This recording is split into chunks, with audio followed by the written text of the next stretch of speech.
And now, Death Valley Days.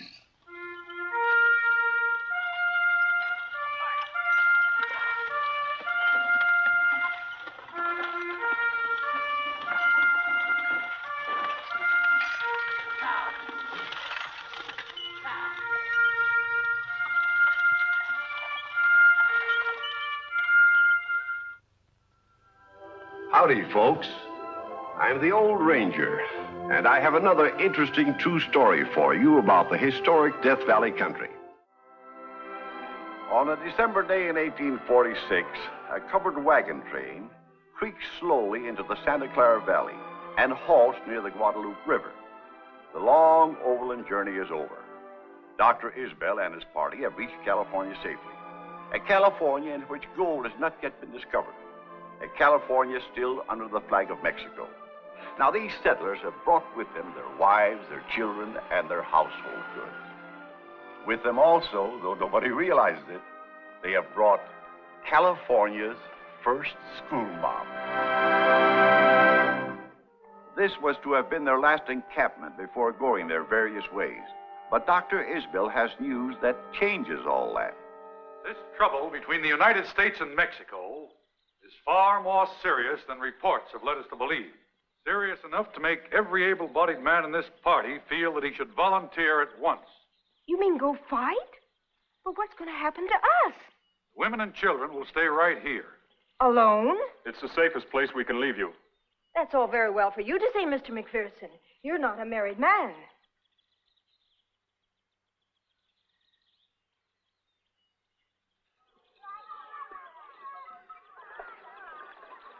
Can I help you, Mrs. Isbell? Oh, thank you, Vicky. I'm just making sure my husband's buttons are all on tight. You and every other wife in camp. Oh, you might look over these socks.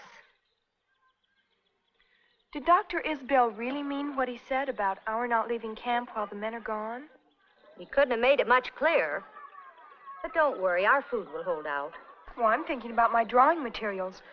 I'm down to my last sheet of paper and just a stub of a crayon. Well, you'll just have to possess your soul in patience. I didn't want to come to California in the first place. I wanted to stay back east and study art. Papa insisted. Well, you were all he had, dear. He couldn't foresee that he'd never live to the end of the journey. Parents are so selfish about children. You'll understand when you have children of your own. Thank you. I don't intend to have any. Vicky, no marriage is complete without children. Well, who said anything about getting married? Of course you'll marry. I'm going to be an artist. Wait till you fall in love. With whom?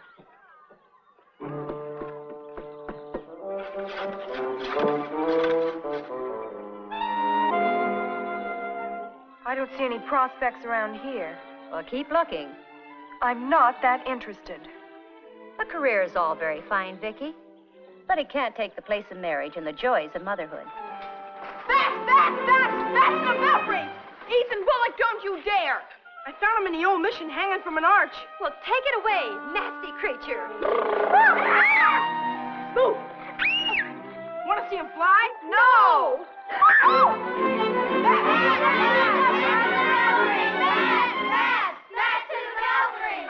Is it closed?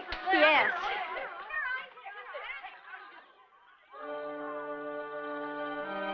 Little monsters. Well, boys will be boys. Oh, you can have the joys of motherhood. I'll stick to my sketchbook.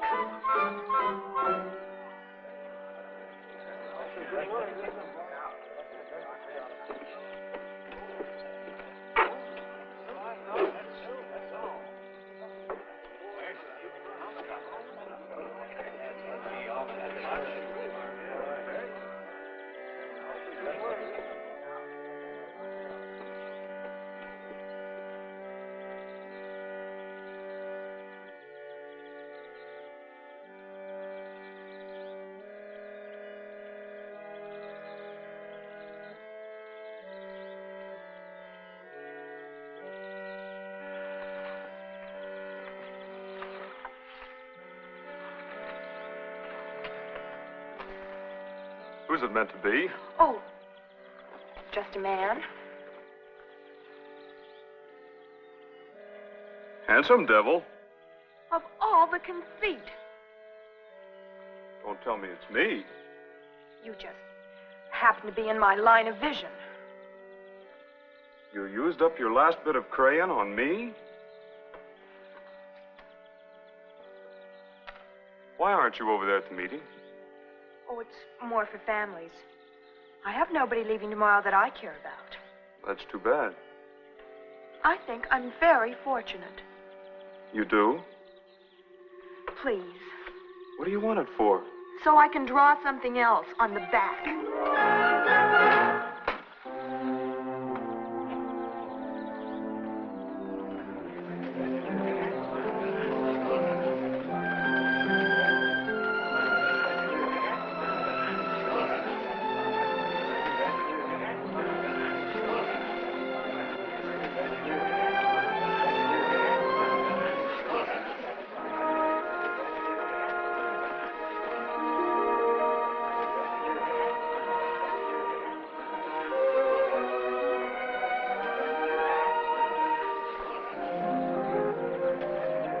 Goodbye, Mac.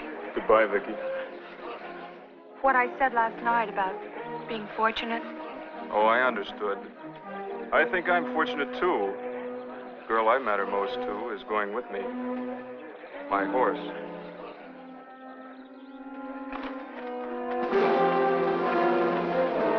Bye.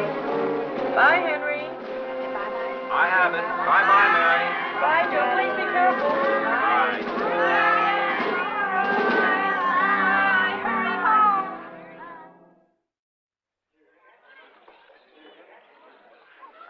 There, that's the last. What a relief not to have all those heavy overalls. Oh, I kind of miss them. Oh, Miss Isbell.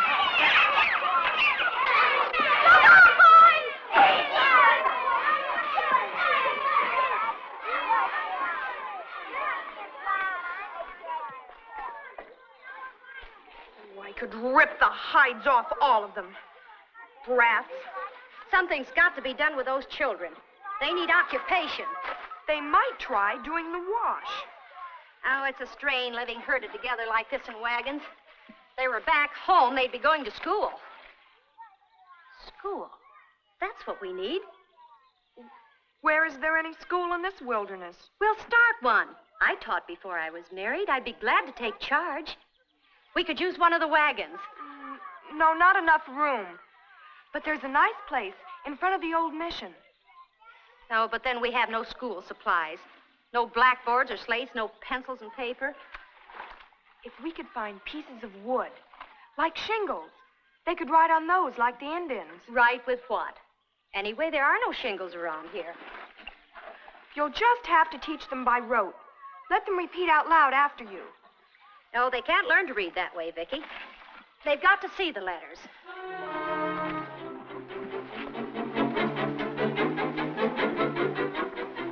Charcoal. That's what we write with.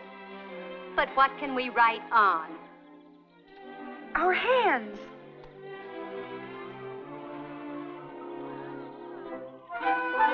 Oh, Vicky.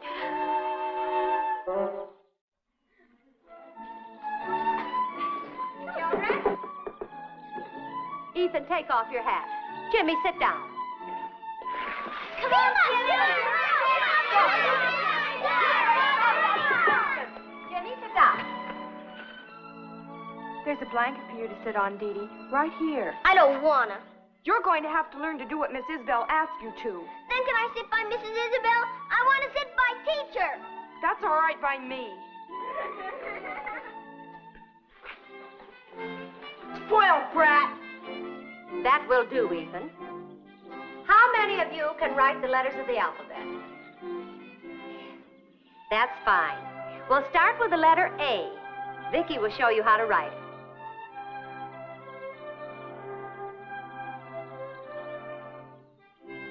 Now we're going to give each of you a piece of charcoal, and I want you to make the same mark on your hands.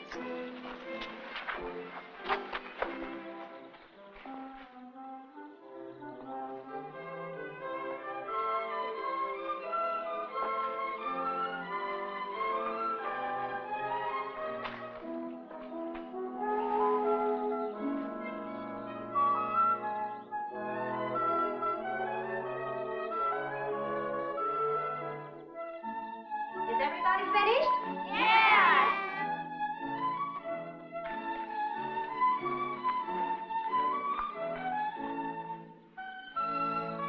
Oh, that's very good. Now we'll... You didn't see mine. That's very good, Dee Dee. Now we'll clean our hands and try the letter B. He got my dress all dirty. He got my dress all dirty. Even I'm ashamed of you. You go over there and stand in that arch with your back turned, and don't you come back until I tell you you can.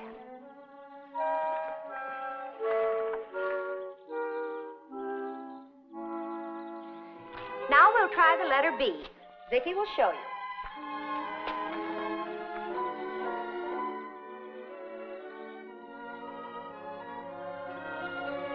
That's the letter B. Now see if each of you can make one as nice and neat as Vicki's.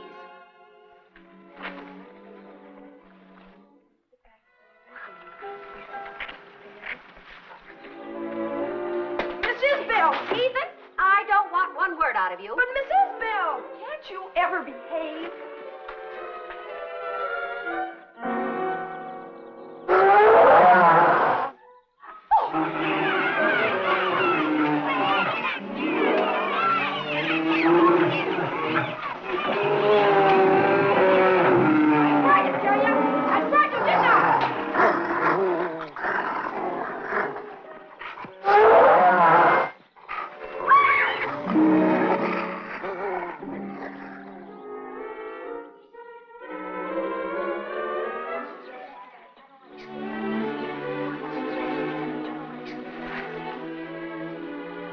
Well, children, now you know the letter B.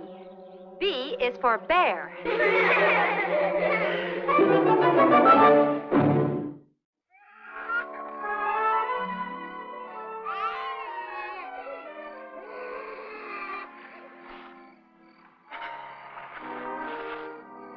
I don't know how their mothers stand them.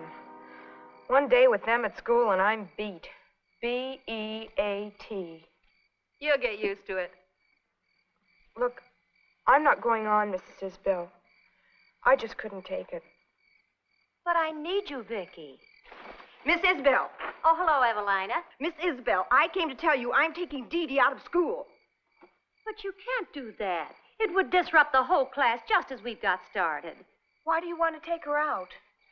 She tells me that dreadful Bullock boy let a wild bear into the school, and Vicky used Dee Dee for a shield when the bear charged. Why, That's an outrageous fib. My Dee Dee does not tell untruths. Your Dee Dee is an unmitigated... Please, Vicky. I'll handle this. Evelina, the plain fact is that while a bear did get into the school today, he was really more scared than the children, and he turned tail and fled. Mrs. Isbell chased him with a burning stick. That's why he fled. Oh, I didn't understand. Maybe even she saved Dee Dee's life. Oh, for goodness sakes, I never thought of that.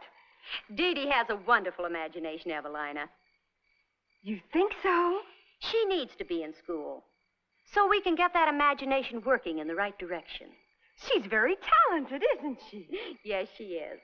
And you owe it to her to give her a chance to develop her talents in school. Well, there's something in what you say. I'll bring her back again tomorrow, but only if you give her your personal attention, Miss Isbell. We'll do our best. Thank you. See you in the morning. Miss Isbell, I'll keep on at the school if you really need me. Thank you, dear. I think I'll enjoy helping you beat some truth into that dimpled little darling. 3 and 2. 5.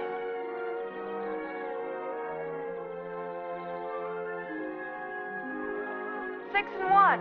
7. Spell cat. C. A. T. You have to raise it just a little more, Vicky. There, hold it right there.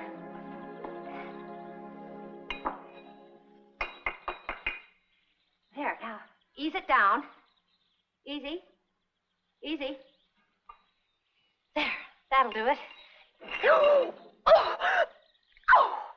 Go ahead and swear. Why, Vicky. It'd be good to hear some choice male cuss words around here again. I know what you mean. I get just plain lonesome for the sound of men's voices. It's been a long time since they went away. 4 months. Put this away, will you, Vicky? Max. Yes, it's Max. James let him leave his stuff in our wagon since he had none of his own. M-A-C.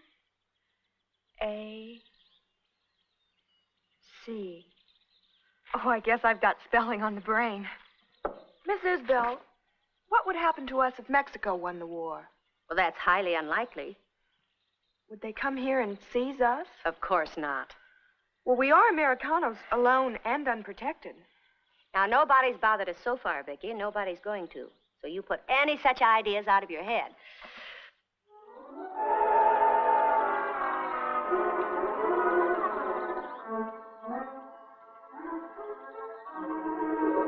What do you want?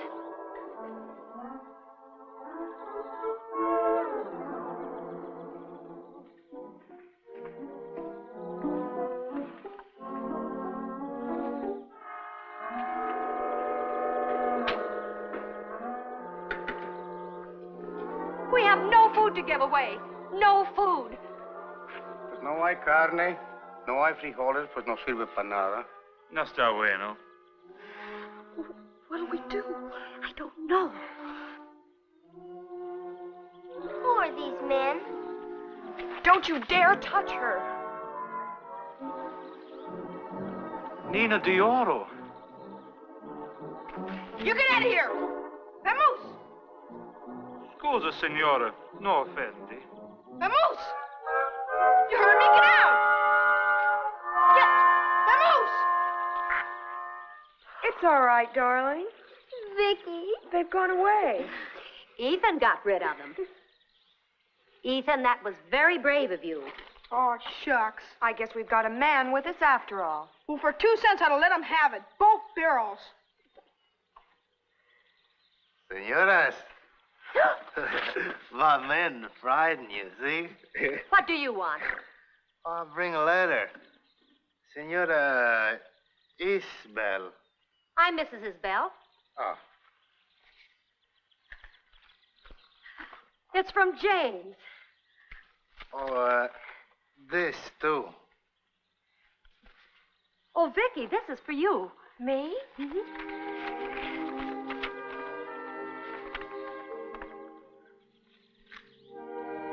Oh, Vicky, how pretty. Sencillos, muy bellas. Who they from?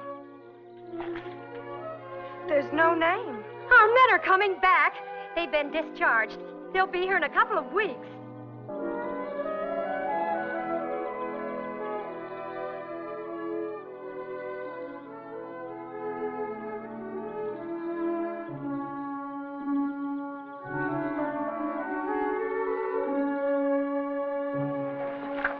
Now, we've all got to buckle down and work like beavers. So we'll be all ready to show your fathers how much we've learned while they've been away. I'm going to try you on some good hard words today. Do you all have your charcoal? Yes, ma'am. California. C-A-L.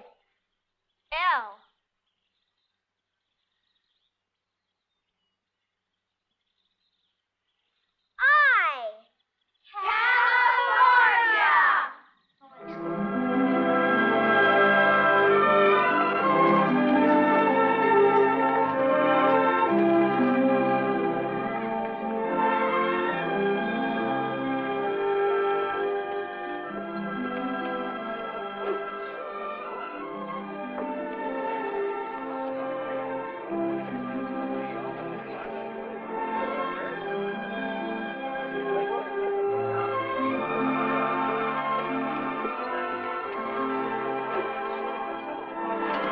Oh, James, why don't you ask Mr. McPherson to share our meal tonight, him being alone?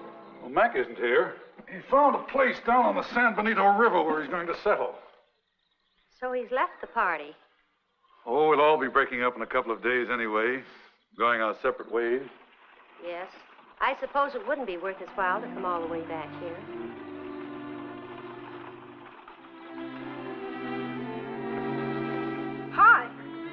Hello, Ethan. Dr. Isbell asked me to come over and help him pack some stuff.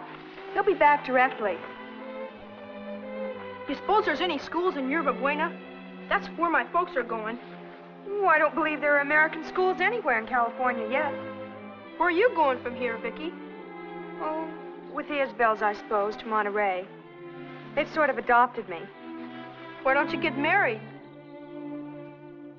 Takes two for that. How about him? Who? Him. Oh, that's just a sketch I made up. It's Mac. Do you really think it looks like him? Uh-huh. You're a good artist, Vicky. Would you like to marry him? He's not coming back, Ethan. If he did, would you? I won't even be here. Well, if you was... The teacher's supposed to ask the questions, Ethan.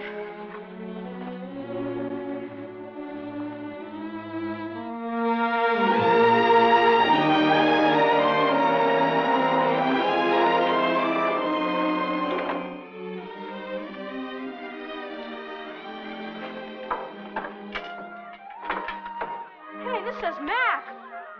Oh, yes, that belongs to McPherson. Put it with his other stuff. Just leave it here? Oh, he'll be by to pick it up When? tomorrow. He will? Yes, he's riding up from San Benito. Are you sure?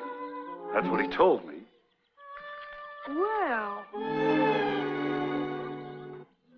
And when the exercises are over at the very end, we'll line the children up and have them spell, "School is out." I can't wait to see what their parents think of their progress. I just hope they do well. Now, you mustn't prompt them. Remember, you have a tendency to want to make things a little easy for them. I have? It's perfectly natural. That's the mother instinct in you, whether you know it or not. I'll go get the charcoal ready.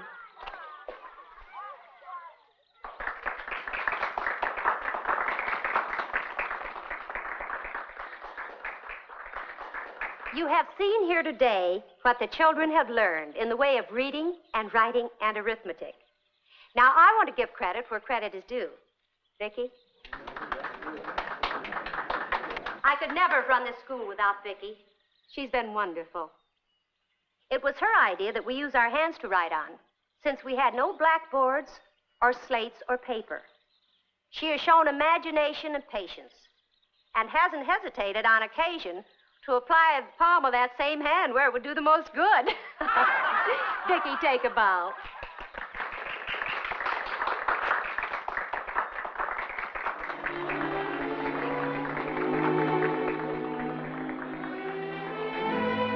And now, as the last number on our program, children,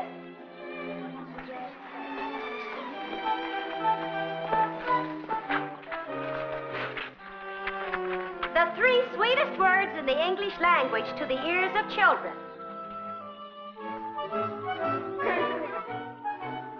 Children.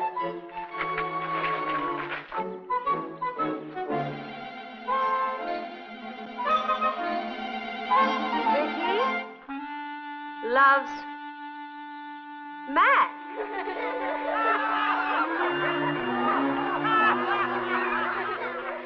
Children.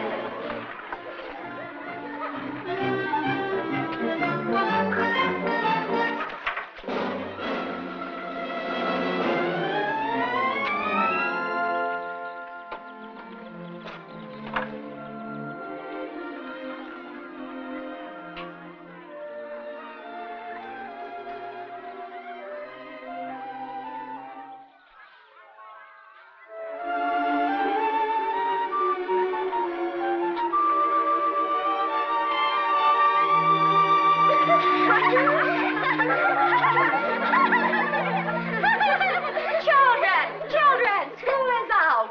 School is out.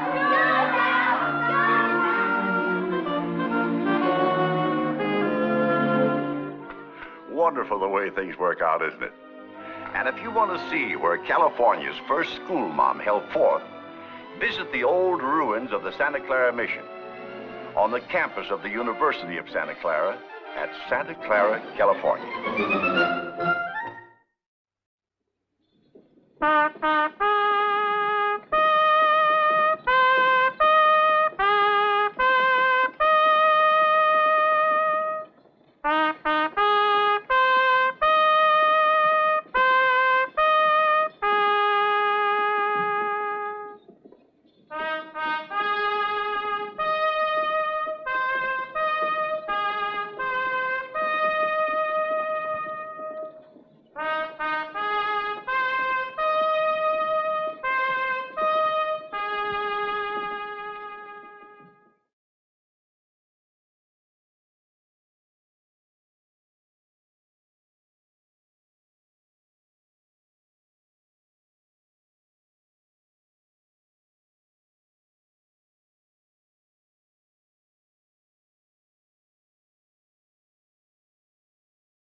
Howdy,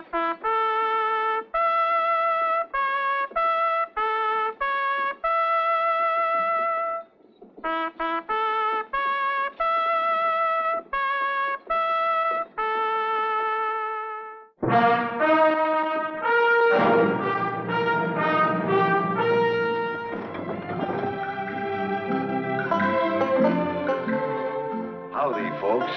I'm the Old Ranger with an exciting new story of real life in the Old West. For those of you who like murder mysteries, here's a real killer that baffled the waterfront police of San Francisco for many months. It's still referred to as the case of Captain Pegleg. Sansom Street, San Francisco, 1888. The tides no longer wash against it as they did in the gold rush days. But to the men who sail the seven seas, it's still the waterfront. Sooner or later, every deep-sea sailor finds his way here.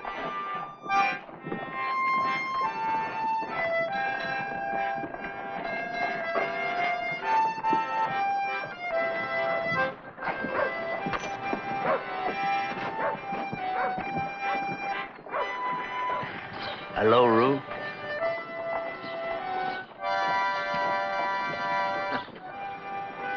Wasn't a big flirt. You thought you left me to the sharks, didn't you, Roof? You and your mates.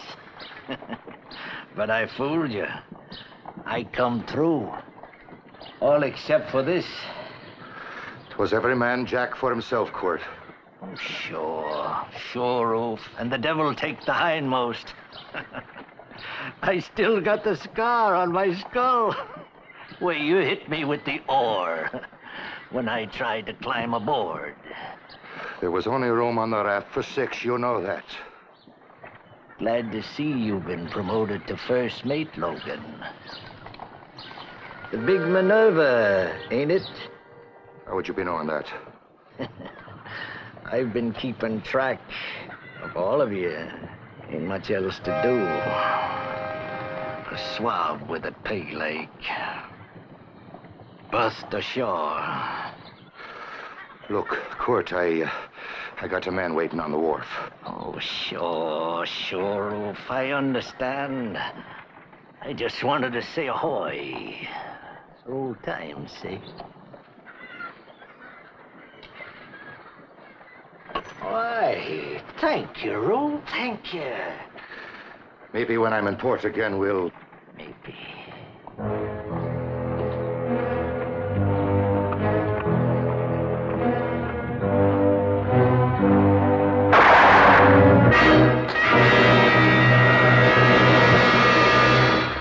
I don't know. I heard a shot, and there he is. I heard a shot. I heard a shot, too. I came running. Dead? Shot in the back. Nobody leaves. Shooting. Frisk everybody. I was crossing the street. I heard a shot, but I couldn't tell you where it came from. Just stopped and talked to me. Gave me 8 bits. I started playing again. Homeward Bound, of all tunes. Then I heard a shot and he pitched forward. Nothing on these. You find anything? All right, move on. Move on. All right, move on. You stay here. I'll go notify headquarters. Have him move to the morgue.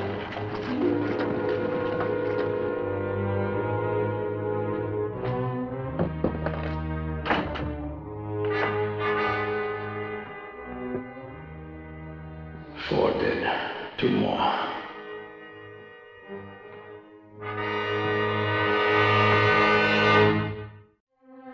What's the matter down here, Sergeant? This is the 4th killing of that kind in the past 6 months. The waterfront's tough. Sure it is. But your beat's turning into a regular shooting gallery. Well, what can I do, Lieutenant? It don't make sense. There's never any fight. Nobody's ever robbed. Suddenly, right in broad daylight, the sailor gets shot in the back. Don't make sense. Murder with no motive. Sounds like a good story. There's got to be a motive. A man just doesn't fire a 38 in someone's back for nothing. They were all killed by a 38? Yes, whatever help that is. And they were all sailors. Well, in this part of town, anywhere you point a gun, you hit a sailor. Well, what can you give the paper? Nothing, just what you find in the blotter. Rufus Logan. Identified as first mate of the brig Minerva. Shot and killed by unknown assailant on corner of Sampson and California Street. Rufus Logan. Wait a minute. Wasn't he one of the men who survived the wreck of the whaler Undine a couple of years ago? Could be. I'm sure of it. Made their way back to port from the middle of the South Pacific on a small raft. A fantastic story. Yes, it does seem to sort of ring a bell. This way's a real piece in the paper.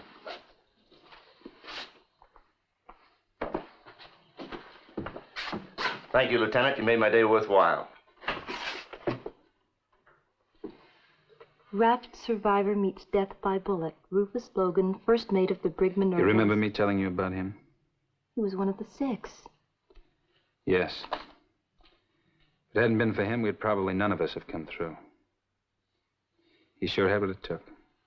So did you. How strange to be killed on a city street after surviving that terrible experience at sea. Services at Seaman's Church Institute. When? Well, this afternoon at 4 o'clock. I'll knock off early and go then. You must have thought a great deal of him. Now, as a matter of fact, I'm sure I hated him. He was brutal and inhuman.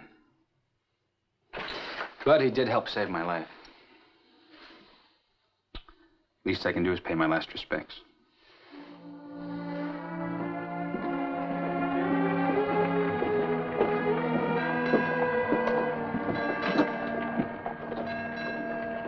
John Starkweather.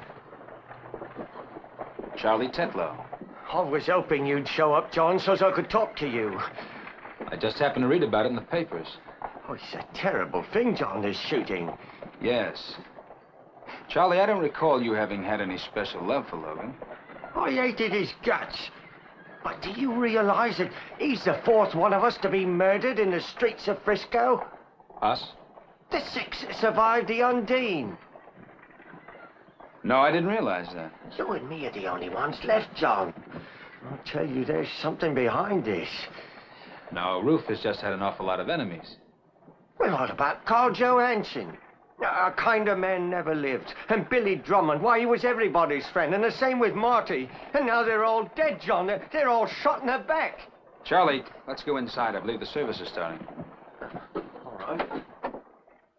O eternal God, who alone spreadest out the heavens and rulest the raging of the sea, we commend unto thee the soul of our brother departed, whose stormy passage of life is over and has now come safely into port.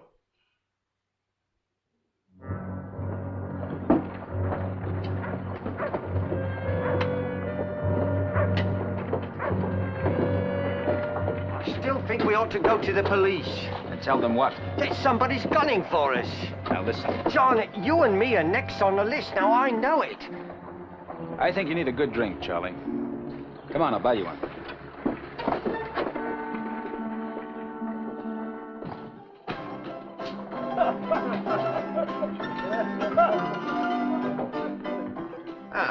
Have another. On me. No, thank you, Charlie. I've got to be going home. Oh, please, not yet, John. Oh, I don't feel like being alone. It's about my dinner time. Guess my wife will be waiting for me. Oh, you married? Yes, I've been married for about 6 months. As a matter of fact, there's a little one on the way now. Well, you gotta have another drink. Come on, John. Some other time. When are you sailing? Our ship's in dry dock now. I hope it gets out soon. This city's getting on my nerves. Look me up before you do leave, will you, Charlie? I'm just around here on Montgomery Street. John Starkweather, commission merchant. Well, I'll be seeing you. I hope so. I still think we ought to go to the police.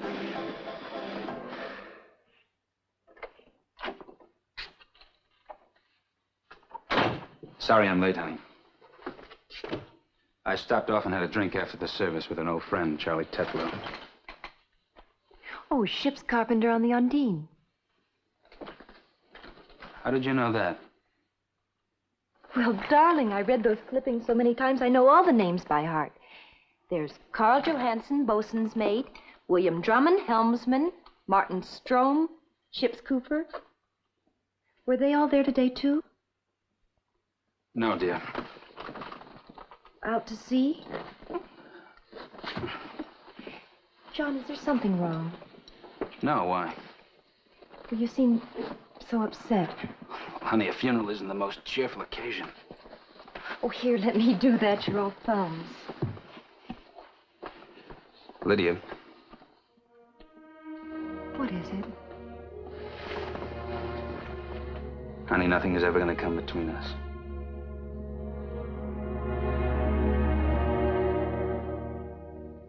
You say Logan was a shipmate? Yes, aboard the Undine, like all the others. Now they're all dead. All 4 of them, shot in the back. Have you any suspicions? Yes, that I'm going to be next. No, I mean, can you think of anyone who'd have a Look, reason? you're the police. It's your job to protect people, isn't it? We're just as anxious to clear this up as you. Well, then do something. Do something. Don't just sit there and let him pick us off. Look, my friend... 1, 2, 3, 4. And soon it'll be 5. And that'll be me, Charlie Tetlow. Make a note of the name, Sergeant. It's Tetlow, Tetlow. I'm a ship's carpenter on a schooner Mary Bell. M.A. Well, you know how that goes.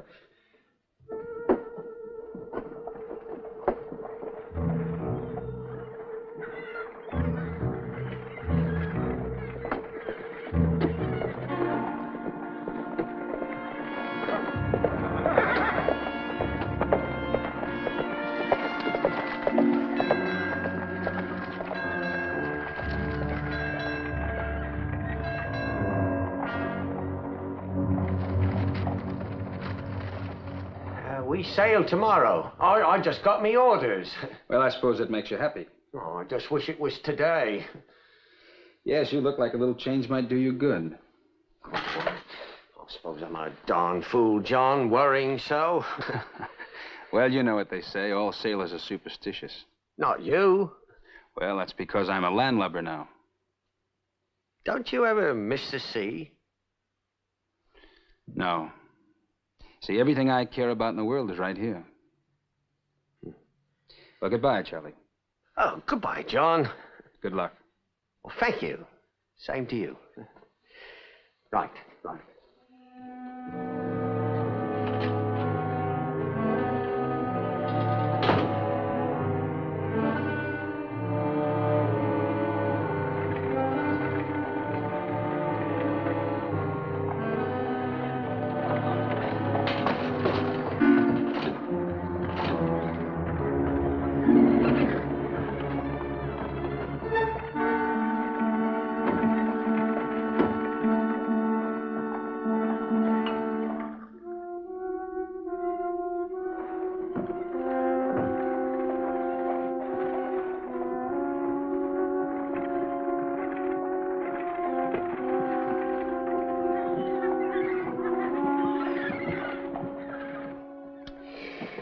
I have one more for a chaser.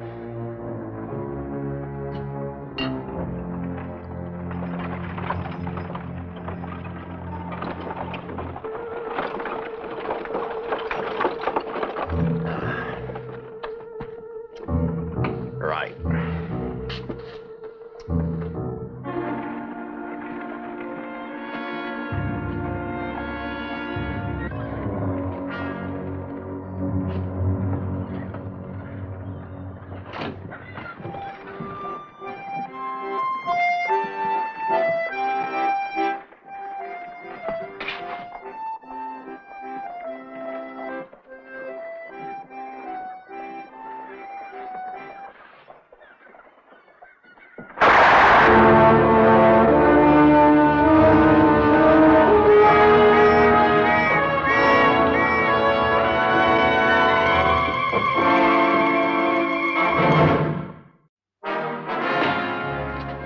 Had to be someone Tetlow recognized. He was running for dear life when he was shot. According to the coroner's report, the bullet only winged him. He died of heart failure. Poor guy. I wish he could have given us a clue. Well, he lived long enough to mumble a name, Undine. The ship that went down. So? So I went down to the files of the Maritime Exchange and dug this out. It's a list of the crew that sailed on her last voyage. And these are the 6 who survived the wreck. Johansson, Drummond, Martin, Logan, Tetlow. The names all tally. John Starkweather. Commission merchant, 315 Montgomery Street.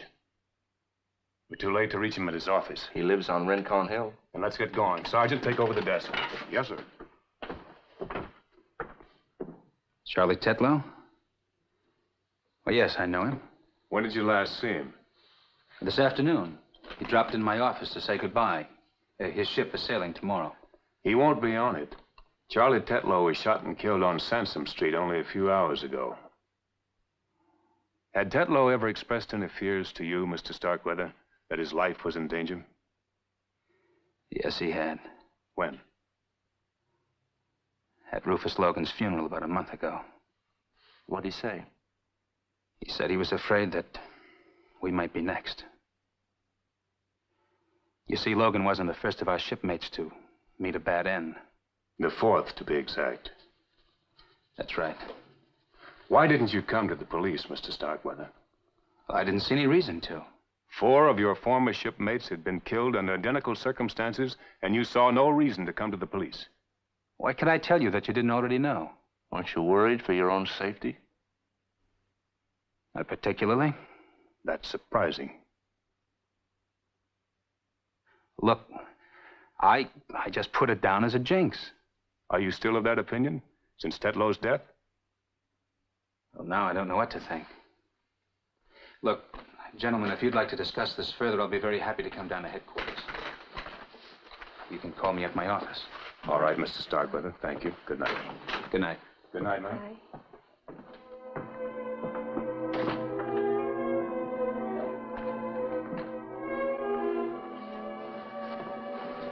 John.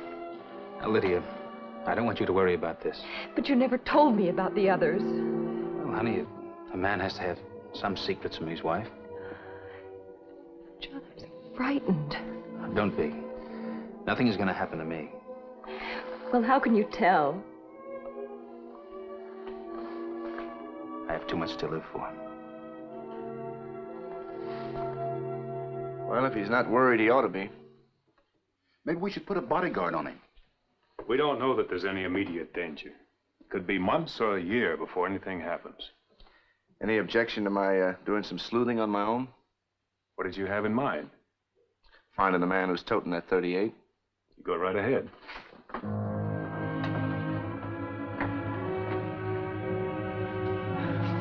It's like pea soup out. Mr. Brophy? Mr. Starkweather? Have a seat, please.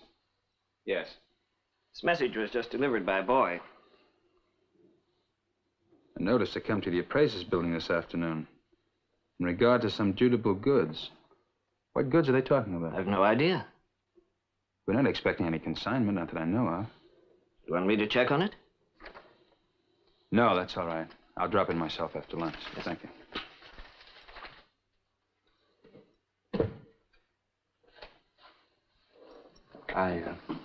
I talked to the owners of the former owners, that is, of the Undine. Thought they might be able to shed some light on this business. Oh, and could they? Weren't even aware of it. Their interest in the Undine ended when she went to the bottom with a full cargo. And all hands. Save 6. I wonder. What? Has it ever occurred to you, Starkweather, that some of the others may have survived? Well, even if they had, I'm sure the company would have learned about it. I have a list of the ship's roster. This is like reading the headstones in a graveyard. Captain Prestwick. He went down with the ship. First mate, the same thing. Judson, Gavin, they were trapped below decks. Barnaby Quirt. I still wake up nights thinking about him. He managed to clear the wreck, but he tried to climb aboard our life raft. It was overcrowded. He nearly capsized it. It was Logan that hit him on the head with an oar. Then he went down. That was the last we saw of him. Compton, Jessup, their bodies were recovered later. No. They're all dead. Then who is stalking the streets? I don't know. But whoever he is, he's sure smart. Smarter than the police. Maybe he'll lay off for a while now. Or else strike quickly.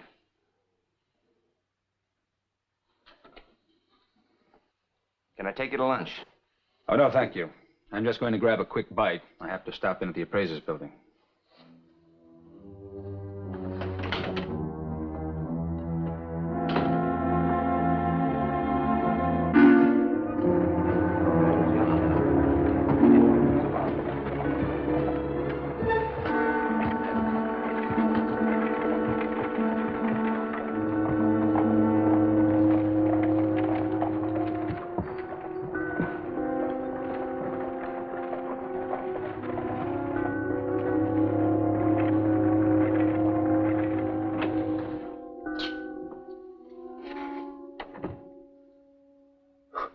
Well, did you find any clues? Now maybe you won't think the police are so dumb. Wasted a whole morning when I should have been writing my column. Why don't you do something on the weather? Well, I better think of something or I'm going to get fired. How about the weather? Ah, get out of here, will you?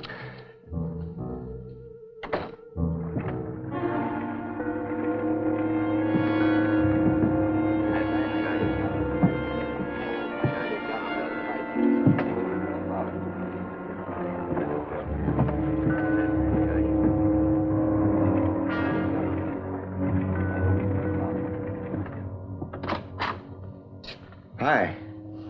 Hi. I was just going by, and I thought to myself, I'll bet there's some interesting stories about tattooing. Oh, I could tell you plenty of stories, mister. You've been at it a long time? Well, ever since I've been old enough to use a needle. You know the tattooed lady in the circus? Oh, sure. That's my work. Really? You pick any design that suits your fancy, mister, and I'll execute it for you. Oh, well, I didn't have that in mind. You see, I'm a newspaper reporter. Oh, well, maybe the name of your newspaper tattooed across your arm in this No, style. I don't think so. I might change jobs. Well, men change girls, so what? The next one doesn't mind? Well, if you got any problem, mister, come to me. I'll fix it for you. I'm an expert at retouch work.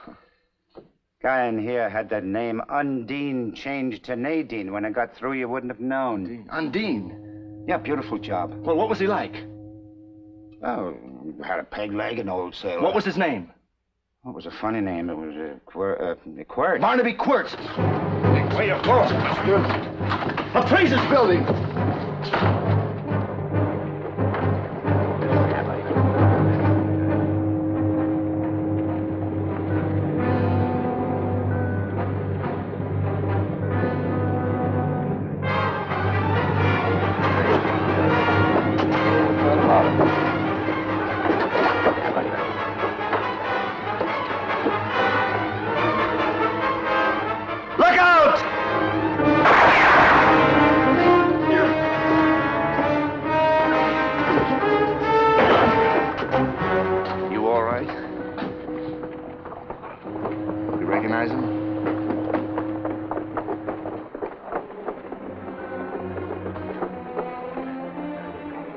Barnaby Quirt.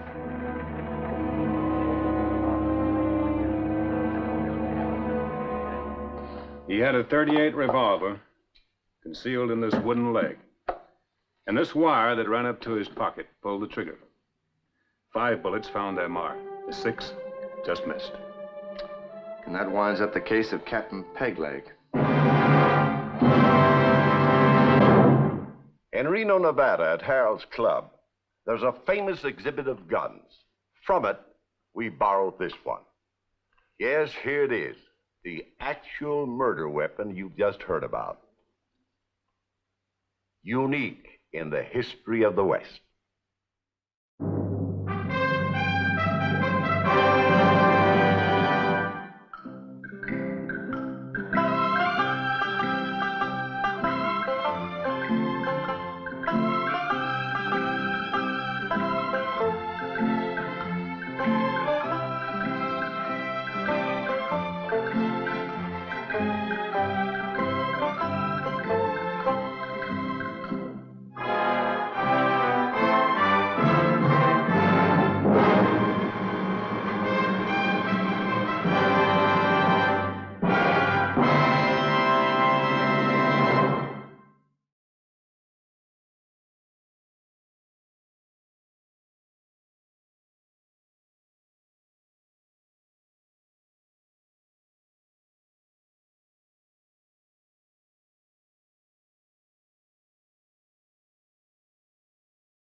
Howdy. I'm the old ranger, and Death Valley's my stamping ground. Many's the tale of adventure I'm going to tell you about the Death Valley country. True stories, mind you. I can vouch for that. Claim Jumpin' Jenny. Again, yellow lightning is struck in the Nevada desert. Gold. First at Tonopah, then Goldfield, now Rhyolite. The recorder's office is flooded with location notices as prospectors scramble to file claims, while location monuments and boundary markers sprout where before there was only sand and sagebrush. And as usual, where there's lightning, there's plenty of thunder. Hey, what are you doing out there? Get away from those boundary stakes! Get away from them stakes! I said get away from them stakes! Oh, you dirty flame jumper, you! I'll pound you like one of those muffins! Good golly, he's a woman. Yeah, I'm a woman, but I ain't no claim jumper. This here's my ground. Your ground? You're crazy. I got papers on it. Here's mine, dated May the 17th. Mine is dated May 15th. You changed those stakes afterwards to take in the strip where the witch vein runs. Oh, you want to fight it out, do you? All right, I'll fight you. I ain't pulling no fun just because you're a woman, either. Woman. That's just to show you that I ain't pulling my punches either.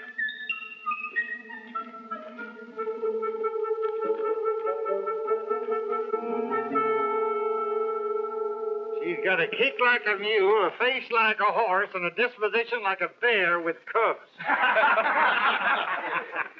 Mister, that was no less than Claim Jumpin' Jenny herself. So she makes a habit of claim jumping, does she? Sure does. I had a run-in with her myself up in Tonopah. I'd staked me out a nice claim, filled out the location papers, and was all ready to file. You lie. You never was near that recorder's office. I didn't get a chance. No, because you was too drunk. You went on a spree. I was just celebrating like any he-man would, and you took advantage of it to jump my claim. That ain't claim jumping. I never jumped a claim in my life. Give me my mail and let me get out of here. There ain't none for you, Jenny.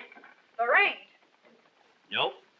But I always get a letter the first of the month. I know, but not this time. That's funny. Maybe it's in the corner of the mail sack and you missed it. I always turn the mail bag inside out. Can't understand it. Never failed to write before. Must be something wrong.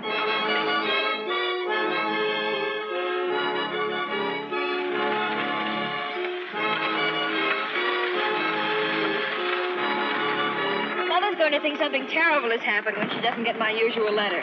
But I thought I'd be in Rhyolite long before this. Travel in the West is a little different than where you come from. This is still a new country, and a pretty rough one in spots. That's why I didn't write I was coming. She never would have approved. But a girl can't stay in finishing school all her life. I've been finished and refinished until I'm sick of it. Besides, I haven't seen Mother in 7 years. 7 years? Oh, it does sound awful, doesn't it? But you really mustn't blame her. It's just that she owns so many big mines and things. Whenever she plans on coming east to visit me, something important's always come up. Mining's a strange business for a lady to be in. She must be very brilliant. If she weren't, she wouldn't be where she is.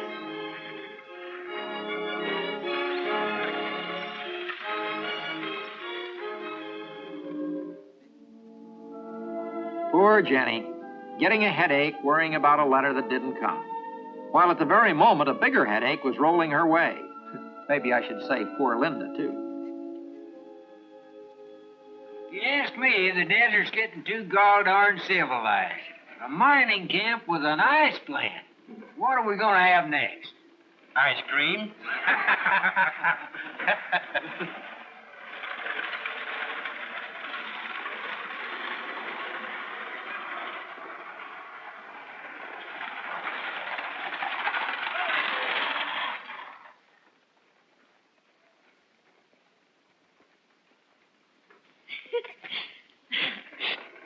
Must be Charlie Schwab's field engineer. I hear tell he's coming here to look over some new properties for the old man. I'm going over to the post office. I wonder, would you have my bags put in the hotel until I can call for them? Certainly. Thank you.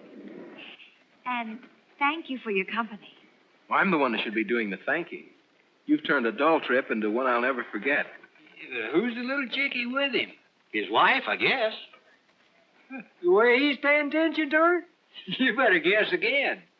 Oh, I'll be out of town a few days looking at some property, but when I come back, may I call on you? If you don't, I'll be disappointed. She's coming over here. Anything I can do for you, miss? Are you the postmaster? Postmaster, storekeeper, justice of the peace, and sometimes undertaker. I'm looking for Mrs. Parrish. Parrish? Mrs. Jane Parrish. You don't mean There's a Jenny Parrish. That's the one. She owns a big gold mine here. One of the richest. What's the matter? Well, I didn't realize she was a missus. She's a missus, all right. I'm her daughter. Her daughter? You don't say. It don't seem possible. Jenny's daughter.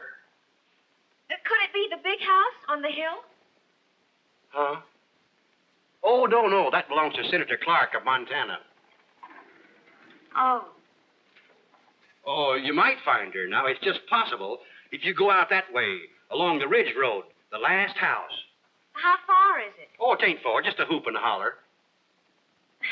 Well, thank you very much.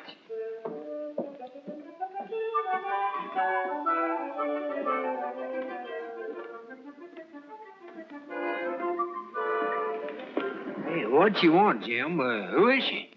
Who is she? You won't believe me when I tell you. She's the... Sorry, but it's against the rules to gossip about official business.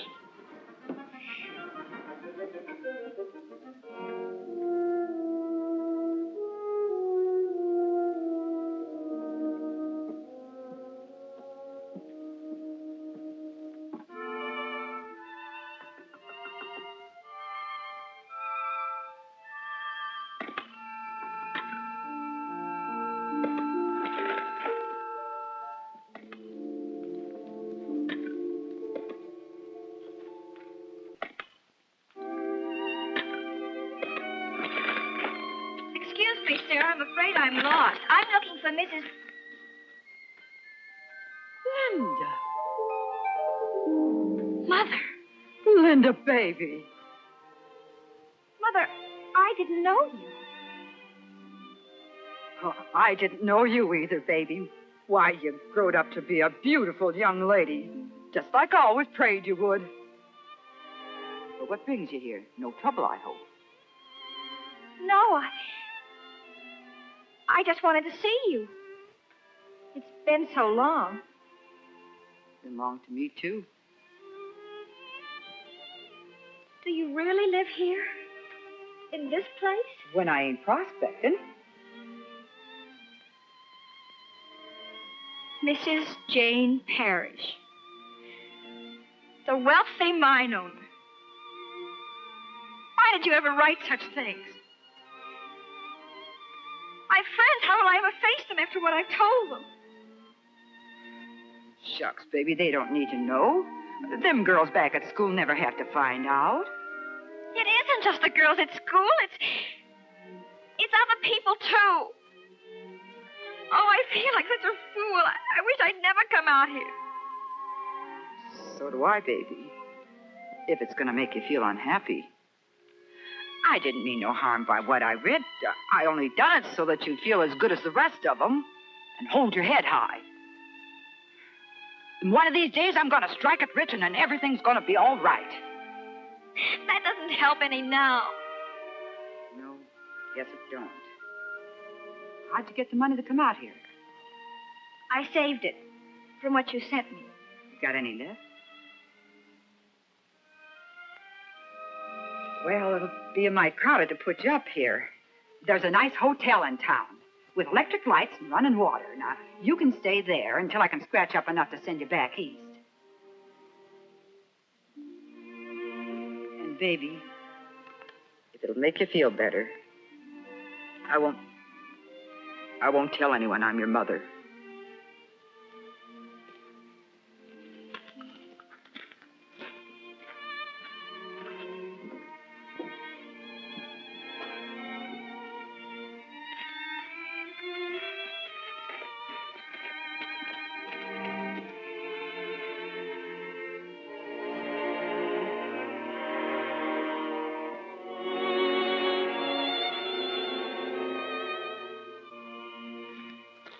The southeastern boundary runs right along there. That's this line here, following the rich vein. Some of the markers got pulled up by mistake. And no doubt about it, you've got a good claim here. One of the best in the district. Then suppose we get down to business.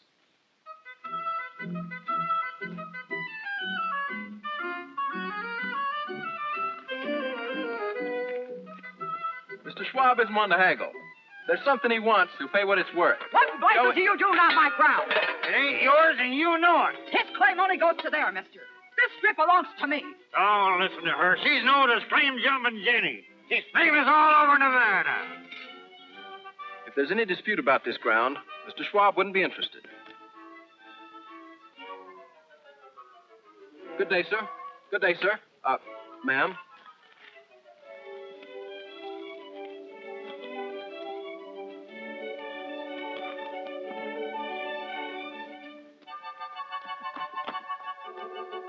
Well, you heard what he said. Charlie Schwab, he was going to buy this claim, and you went and blasted the deal. If you was a man, I'd haul off and knock you flat. You already done that. I got a friend in Independence. Smartest mining lawyer in the country. I'm taking me a horse. I'm going right over there right now and see him. And settle this thing once and for all. You try crossing Death Valley in June, and all you'll settle is yourself. You know how hot it gets there. Not half as hot as I'm going to make it for you, you claim jumper. All right. Go ahead. It'll be good riddance of you.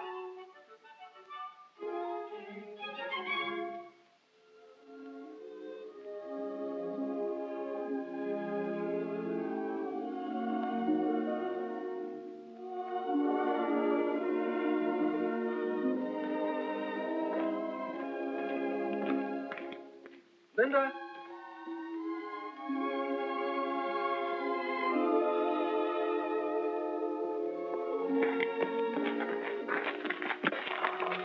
Hello, Linda. Hello, John. I just got back to town. Say, how'd you make out with your mother? Well, I haven't seen her yet. She's away on business. Oh, still got that bridge to cross, huh? Where are you staying? At the hotel, for the time being. Fine. I'll do my best to see that you don't get lonesome. That'll be very nice. Now, if you'll excuse me, I have an errand to run. Oh, excuse...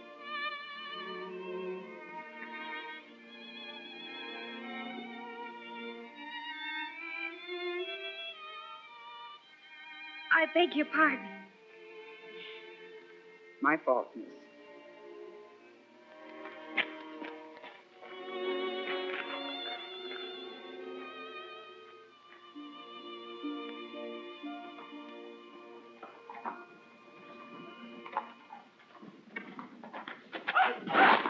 Hi there, Hungry Bill. Where'd you get the outfit? Me fine. Yeah. You fine? Whereabouts? Death Valley, yes. Yeah, where was the owner? Maybe lost. Maybe dead, yes. Hey, Jim. Come here.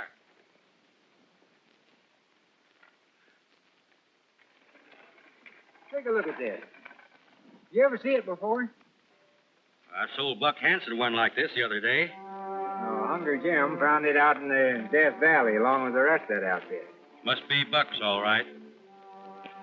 I hear tell he was heading for Independence to hire himself a lawyer. Whereabouts in Death Valley? Near Daylight Pass, yes. How long ago? Ooh, 2 days, 1 night, yes. take us another day to get to him. Any chance he'd be alive? No human could live that long without water in Death Valley, weather like this. What do you think we ought to do? Well, come sundown and it's cooler, we'll ride out and take a shovel. Well, that ought to make you real happy, Jenny. You got no competition for that claim now.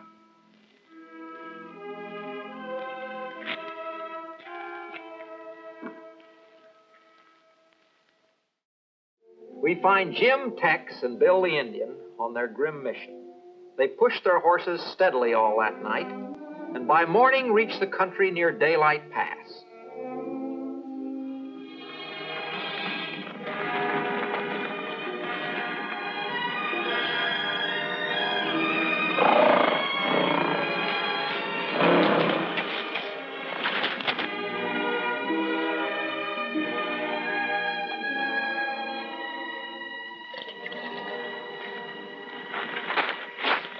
Well, it's about time you got here.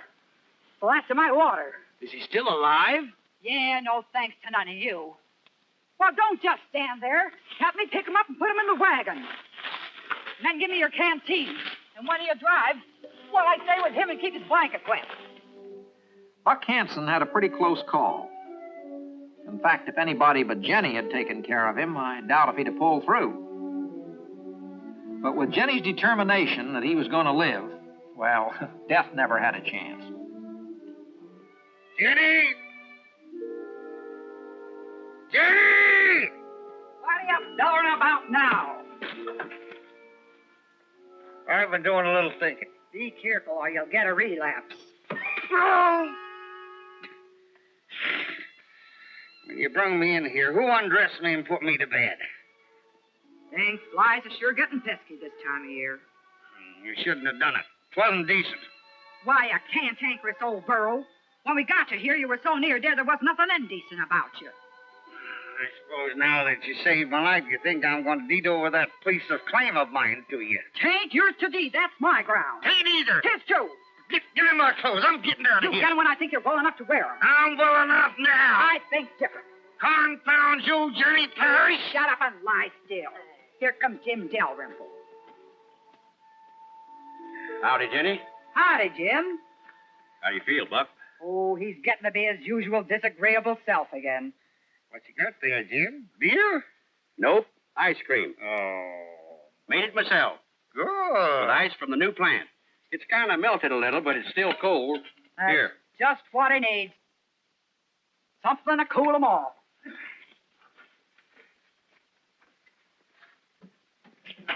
Why did I get mixed up with her anyways?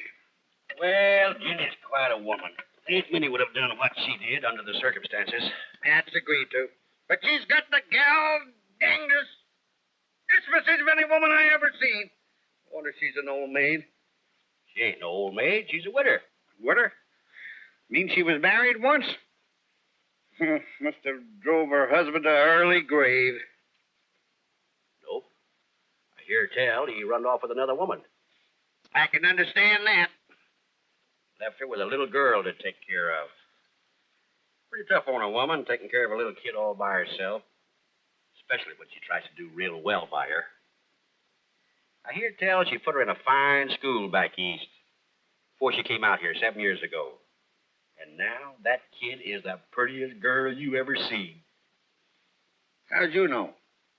She happens to be in town at the moment. Jenny never said nothing about her. She ain't been seen around here. I know. The way I calculate, she's ashamed of her ma. Shamed? I hear tell she's going out of here on that stage tomorrow. You sure are full of information. Where'd you learn all this stuff? Oh, I hear tell.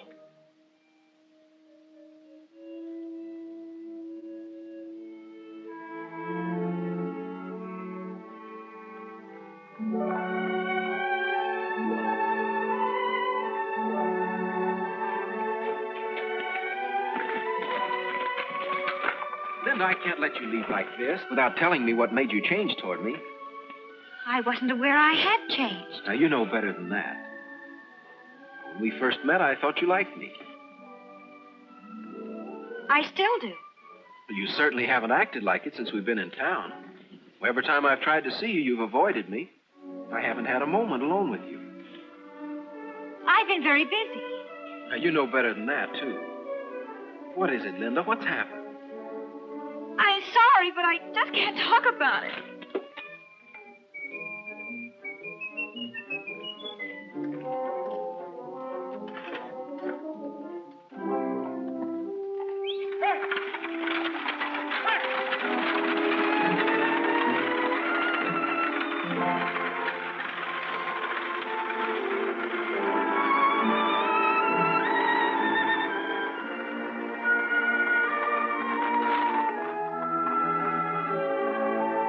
Son, how about you and me having a beer together?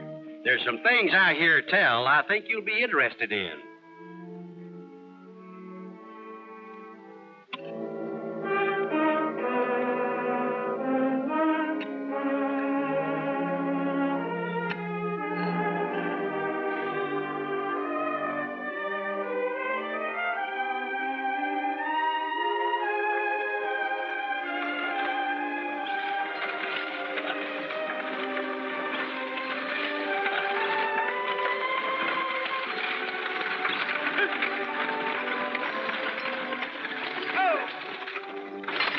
It's where you get out, miss. Get out. Yep, I'm going to show you around a bit. Thank you. But I've seen all there is to see. Oh, I don't think so, speaking as an old sourdough.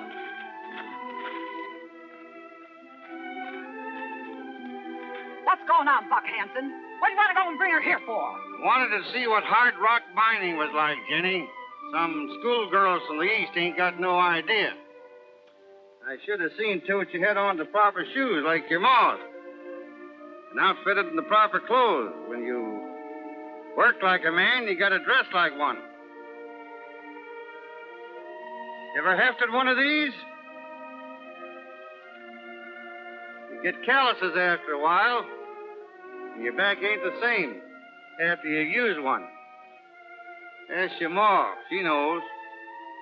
She swung that pick plenty of times, tromped plenty of miles over rough country, sending you to school, giving you the things that she never had.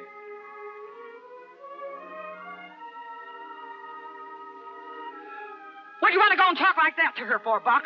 Now you made her cry. Don't you pay no attention to him, baby. Oh, Mother. I've been so selfish. I'm so ashamed. Can you ever forgive me? Now, baby. You just didn't understand. You gotta understand things to accept them.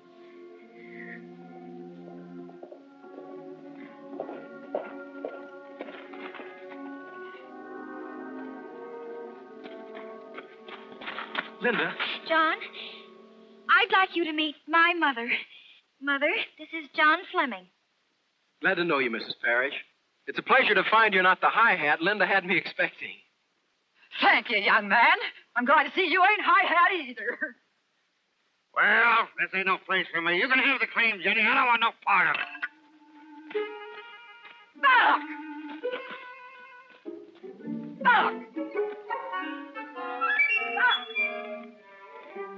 Listen, you pot-bellied old coyote, I ain't taking no claim from you.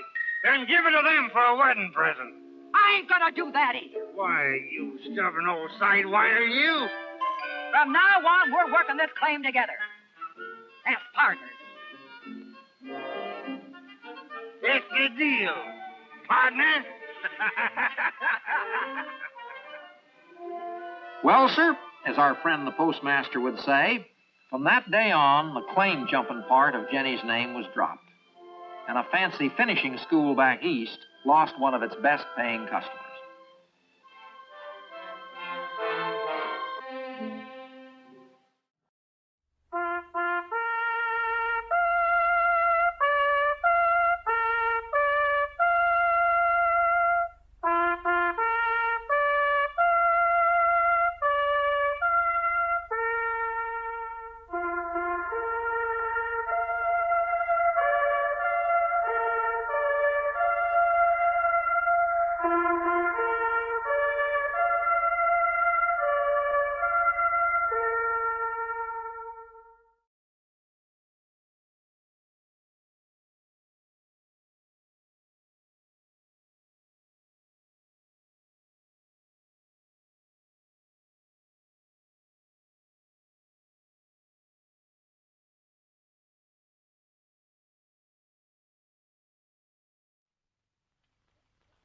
now, Death Valley Days.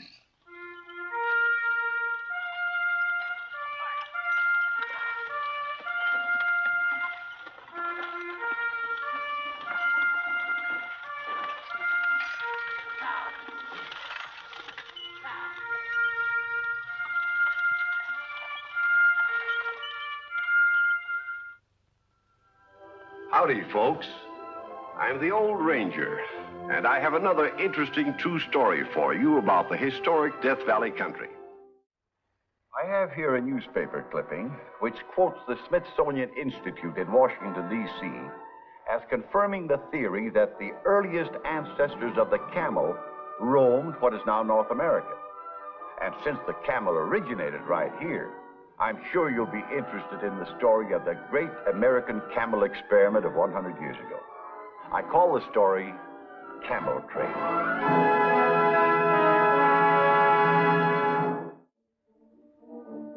The two men who rode into this valley in 1847 knew nothing about camels having roamed in this region 40 million years ago. They were on an exploring trip, the first white men ever to set foot in this place, which a party of 49ers would later name Death Valley.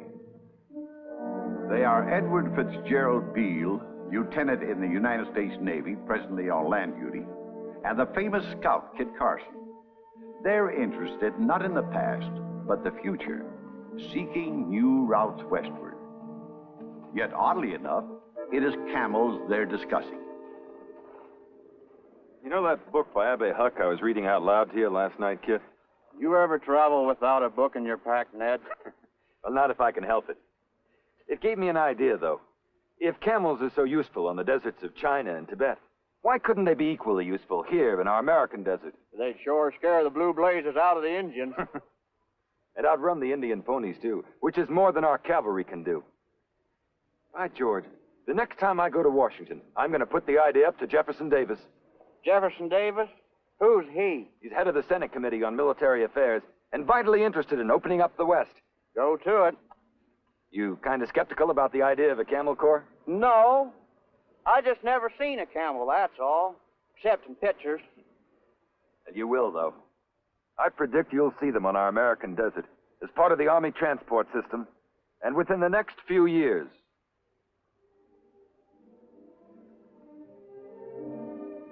It wasn't until 4 years later, though, in 1851, that I got the chance to present my idea to Jeff Davis. Do you know, Mr. Davis, how much a pack camel can carry? Over 1,000 pounds. Do you know how far a riding camel can travel? 90 miles a day. They require almost no water and can live for weeks on their own humps. You've done a lot of reading on the subject, Lieutenant. Everything I could lay my hands on for the past 4 years. What I know about the Southwest hasn't come out of books, though. I've lived that. I'll say you have. I reckon there's no man in this country, unless it's Kit Carson, knows the Southwest better. And the more I travel it, the more convinced I am that camels are the answer. Look at the distance between these army posts. Vast, arid stretches, overrun with hostile Indians. How are you going to patrol them? How are you going to provide communication, transport supplies, protect the immigrants going to the gold fields? With camels. You really mean it? I certainly think it's worth a try. Mr. Davis. I'll present the matter to Congress at the earliest opportunity. Thank you, sir. Thank you. 3 times Jefferson Davis put the Camel Project up to Congress, and each time they rejected it. It was frustrating, especially as I had been months working out a plan to open a road across the Southwest with the camels as soon as we got them over here. I decided to go east to my home in Chester, Pennsylvania, where my wife, Mary, was waiting.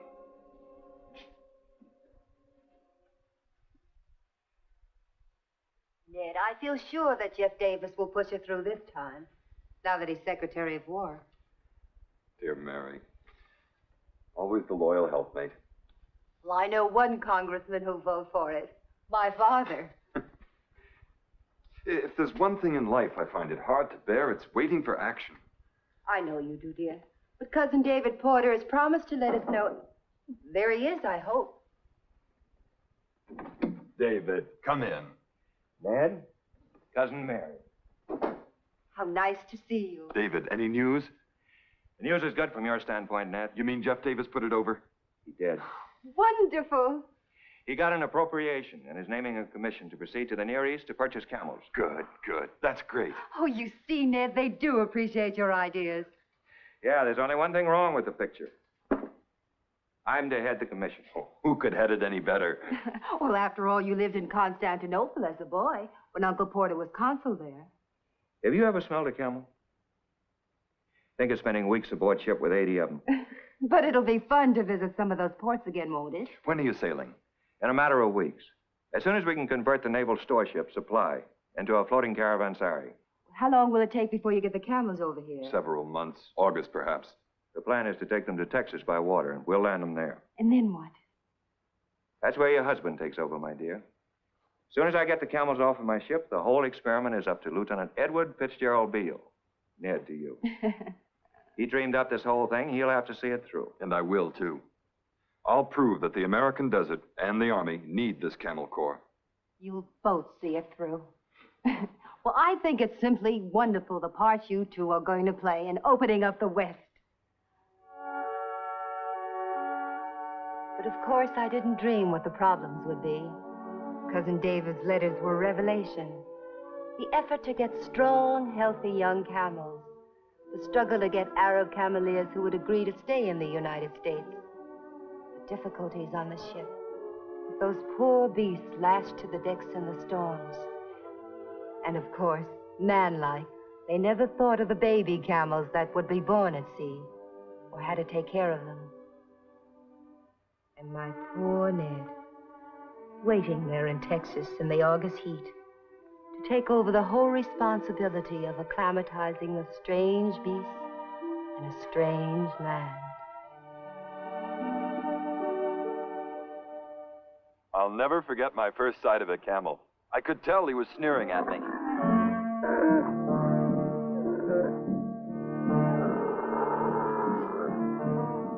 The first night ashore, we put the camels in a corral, fenced with cactus. By morning, they had eaten their way out, spines and all. I think it's wonderful that camels will eat cactus. It goes to prove they can subsist on anything. You're going to do all right here in our desert, old fella. Have they got names? Im Said. That means gentleman. Gentlemen. While we're performing introductions, let me introduce you to Haji Ali from Smyrna. We call him Haji Ali. How do you do? Effendi. Who offended who? Effendi is a term of address. Let me introduce you to the other boys. George Carolyn Bull, Mustafa Azam, Ali Suleiman. These two are the best saddle makers in all of Turkey. You like ride? Well, Him fast trotter. Oh, I don't doubt it, but I think I'll wait till he's got his land legs first. Thanks. Oh, nonsense. The beast needs his exercise. Climb aboard.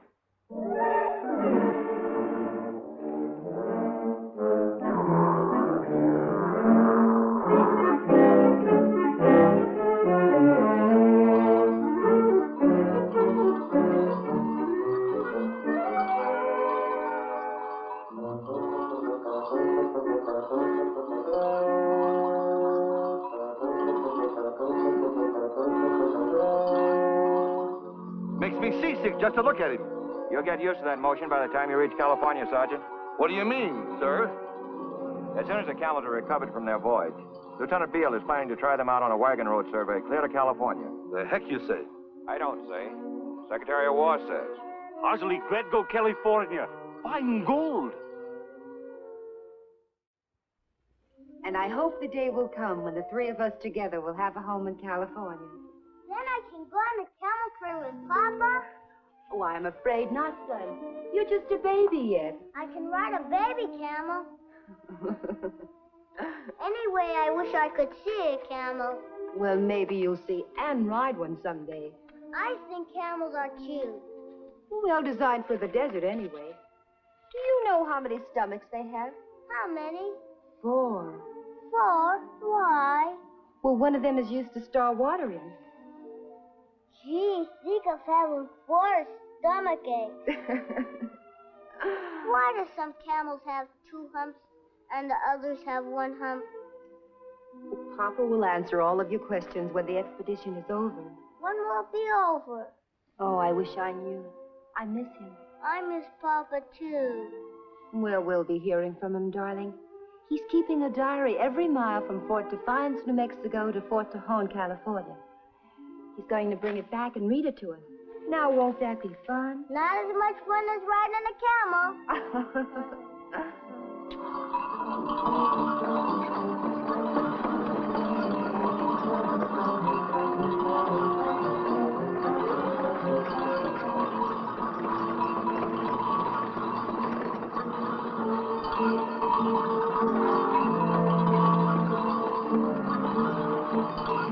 Blast you! Why'd I ever join the army anyway?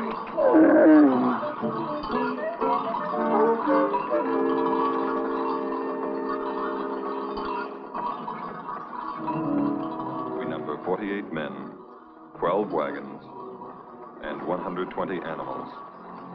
Each camel is loaded with 700 pounds of forage for the horses and mules.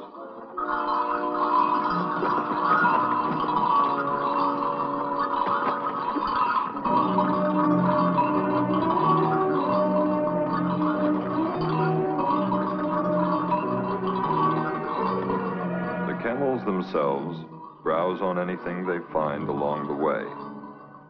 They require almost no sleep.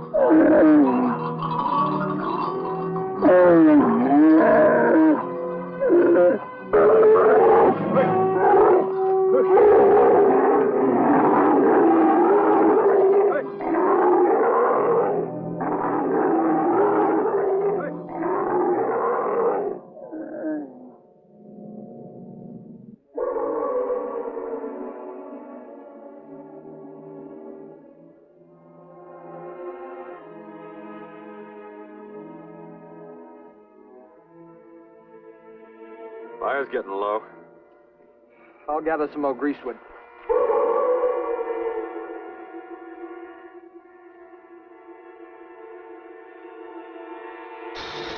Rattlesnake!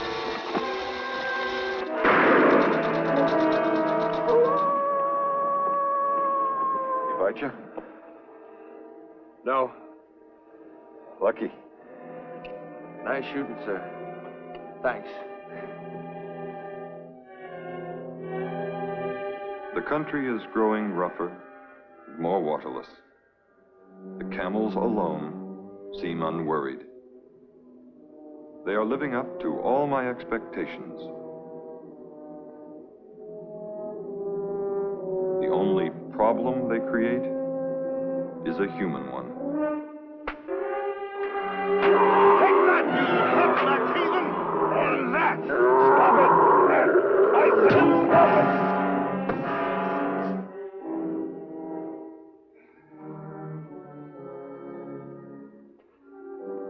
What do you mean, treating a camel like that? He tried to bite me. Serves you right the way you handle him. Can't you learn? I hate the critters. Give me a mule anytime. A mule? One camel is worth 4 mules. The answer is you're afraid of them. You take it out in abuse. You're harsh, stupid, totally unfit. From now on, you leave the camels to the native boys. That suits me fine, sir. That's all right, fella. Easy now. Easy.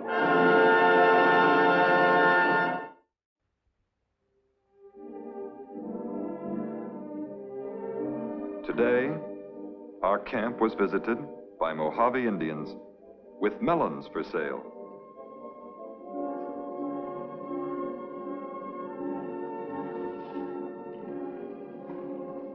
How much? $1, United States. $1? How many? One. $1 a piece? Well, that's highway robbery. Melon good. Juicy. Not worth $1. $1. Doggone. They know our tongues are hanging out. First fresh fruit we've seen in weeks. Now look, Chief, let's be reasonable. We like you, you like us. Let's be friends, let's talk this over. $1, take or leave. 50 cents. $1. 60 cents. $1. 75 cents. $1, take or leave. All right.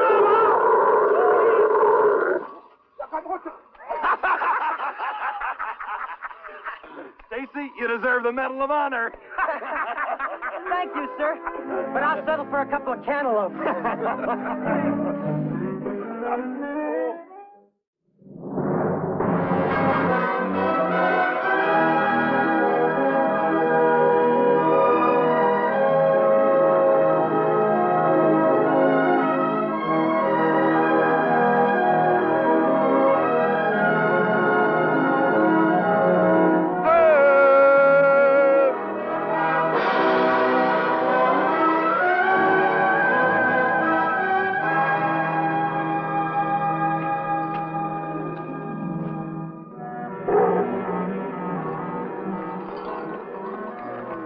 this is the one place I've been dreading. Well, the current doesn't look too swift. For animals who can swim. Oh, it's said that camels can't. Is it true that camels can't swim? I don't know. We're about to find out. Well, if they can't, we'll get them across by raft. And the expedition will have failed. Hi, Jolly. Bring up your camel. And bring up one of those saddle horses.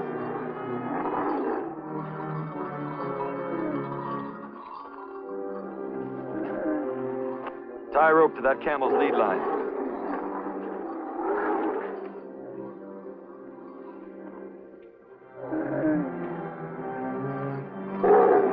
Okay, now lead him into the river with your horse.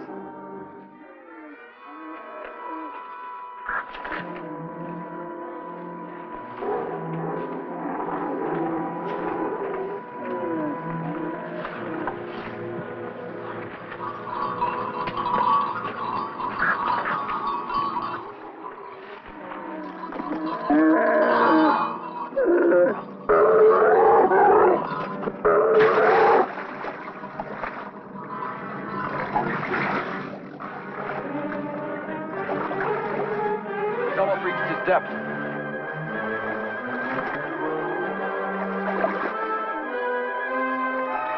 He's swimming! Look at him strike out! He's holding his own against the current. Strong as anything. Carol! Carol!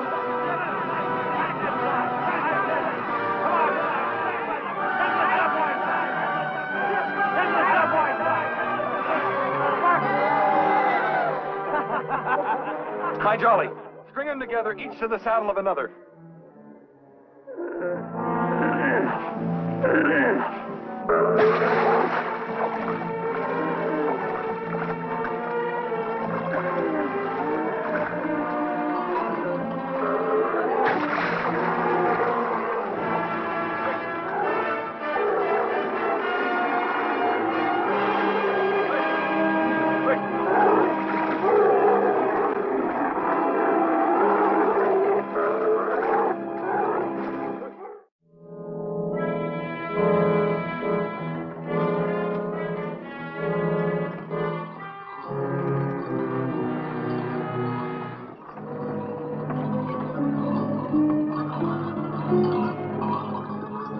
All right, boys, keep moving, keep rolling. We're almost there.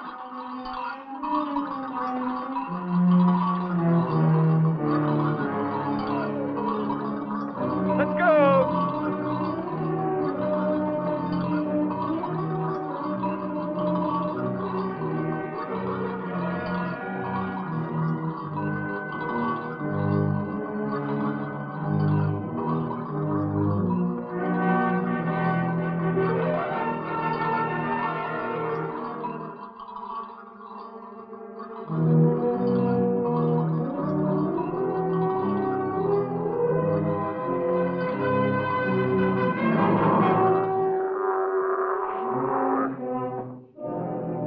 Darndest critters I ever seen. Any one of them's worth 10 army mules. Hey, you changed your mind about those camels, Sergeant? Yeah. Oh, yes, sir. Please, this is California? Sure. Where is gold? You didn't expect to find gold in an army post, did you? The fellers tell me there's some diggings up north of here. A place called Whiskey Flats. Whiskey? Yeah, whiskey. Please. Oh, I forgot. You Muslims don't indulge, do you? Anyhow, I hear Whiskey Flat is a roaring gold camp. How far? Maybe 50 miles. One night on camel. Oh-ho, so that's what you're up to. You better not let the lieutenant catch you. That you, Hi, Jolly? Where are you going? Whiskey Flat, Effendi. Whiskey Flat? Fine gold. Our job's only half done. We've got to see how the camels make out in the snows of winter. Hardly come to California to find gold. All right. You're free to go to the gold fields if you want to. You're not bound by contract, and I can't stop you. Who take care of camels? Our own soldiers if you cameleers quit. I stay with camels. Gold can wait. After blazing a trail across 3 states with the camel train, I wrote my official report to Washington. I was truthfully able to say, the camels have proved equal to every test we put them to. Performed tasks which no other animal could possibly have endured. I looked forward, hopefully, to the time when these noble brutes would be in general use in all parts of our country. I was appointed superintendent of Indian Affairs for California and moved my wife and son to Rancho Tejon near the fort. Then came war.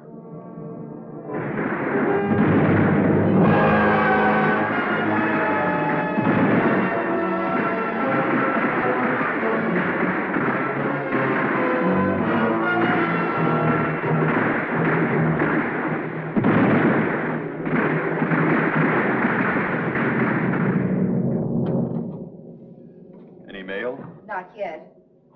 Why does it take so long to get an answer from Washington? I still find it hard to think of Jeff Davis as an enemy, President of the Confederacy. You're really aching to go, aren't you, Ned? You read my letter to President Lincoln. I meant every word of it. Everything I have in this world I owe to my country. My one wish now is to offer my life for the flag. Come in. Hi, Jolly. You've brought mail. Yes, Effendi. Excuse, please. Here it is. An answer from the White House.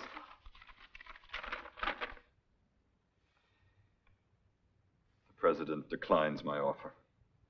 Ned. He believes I can do more good for our cause, right here in California, where the danger of secession is so great. You may be right, Ned. But I've waited so long for active service. But if you can help save California for the Union, you have great influence here. I'll do my best. Effendi. Yes? What is it? Actually, say goodbye. So you're going to the gold fields at last? No, Effendi. I joined American Army. What? They used me. Carried dispatch cross desert.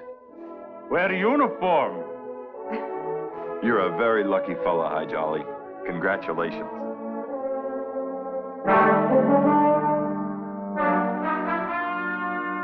I said it once and I'll say it again. I haven't time to be bothered. We're fighting a war, not running a zoo. Those camels are a nuisance. I don't care what you do with them. Get rid of them. Sell them. Auction them off. Give them away. Turn them loose. Do anything but get rid of them. Ned, I'm sorry. I never heard of anything so stupid, so short-sighted. And after the way the camels have proved themselves. Well, I know how you feel, dear, but war changes everything. We have thousands of acres of land here. I think nothing of buying 100 head of cattle. Ned? Just a passing thought, Mary. Oh, no, it isn't. You're going to buy those camels yourself. Your mind's all made up. Well, only those at Fort Tejon. How did you guess? Well, I've been married to you for quite a few years, darling. Then you don't mind? I mean, if I give the camels a home here till after the war? Stay here the rest of their lives if you like. Oh, Mary, you make me very happy. And I know somebody else will be very happy, too. Truxton. Oh, what?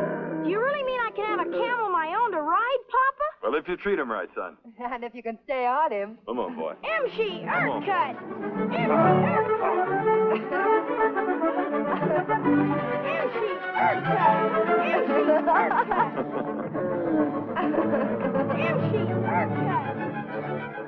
And was that really the end of the camel? Well, some were sold to circuses, some to mines in Virginia City, and some remained at army posts. General Douglas MacArthur can remember as a little boy in 1885 seeing camels at Fort Selden in Arizona, where his father was a commanding officer. Now, many of the camels were turned loose on the desert. Have they any descendants? Well, your guess is as good as mine. If you see one, let me know.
And now, Death Valley Days.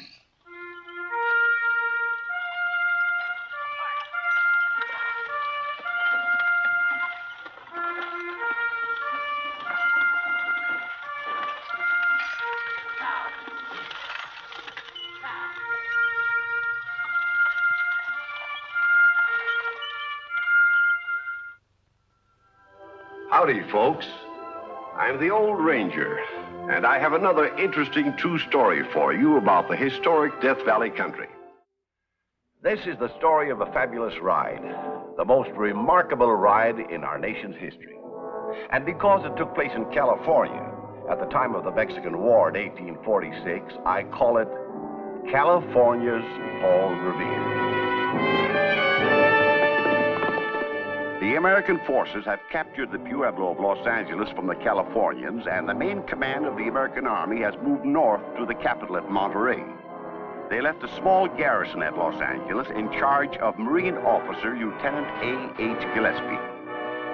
And now, as our story opens, the Angelinos have risen up and attacked the Americans, forcing them to take refuge at Fort Hill.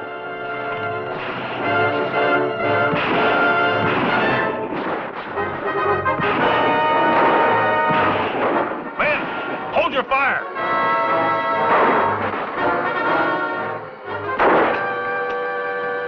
Are you hurt? Never even touched me.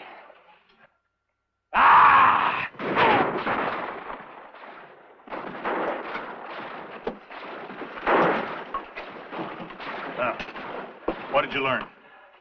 The enemy army is growing by the hour. Must have 1,000 men now.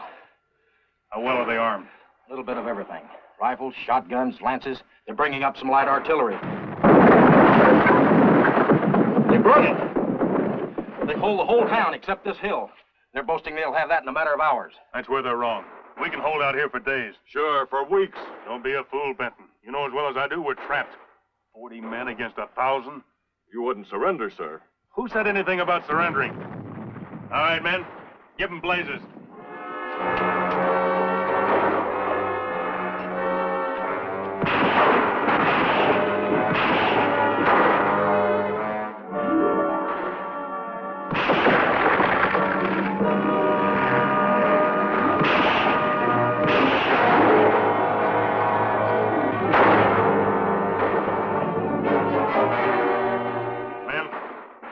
No use beating around the bush. We can't get reinforcements. We're done for. They'll keep on pounding away at us. We'll run out of food and ammunition, or we're killed. But our own lives aren't what matter most. If we lose this Pueblo of Los Angeles, we lose our only foothold in Southern California. Change the whole course of the war. I'm telling you this because I'm going to call for a volunteer. A volunteer to go for help. Commodore Stockton's in Monterey. If we can get word to him, he'll send troops. Monterey? Why, that's more than 300 miles from here. 300 miles of enemy territory. The chances of a messenger getting through are slim. But that's our only hope. I'll go, sir. I'll go. Who was that spoke first? Juan Flaco. John Brown. Well, which is it? Juan Flaco's my nickname, sir. Means Lean John. I remember now. You joined us the night of the uprising. Just happened to be in town from a hunting trip. I'm a trained soldier, sir. You'd better send me. I've hunted and trapped all through these mountains. I know the back trails, the shortcuts, places to hide. All right, then we'll both go. No, one life's enough to risk. You've a wife and child. I've got nobody. That settles it. Brown, you make the ride.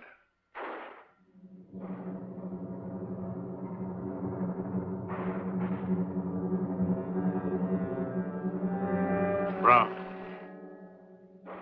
you'll need some sort of credentials to help you get fresh mounts along the way. The less I carry on me in the way of dispatches, the better. It's only a sentence. You can destroy it quickly if you're captured. We leave the bear. Lieutenant A.H. Gillespie. I stamped it with my signet ring. Thank you, sir. Hang on to that. It's your passport. It's starting to get light. You better be on your way. Once you're through the picket lines, you've got a good chance. I'll get through.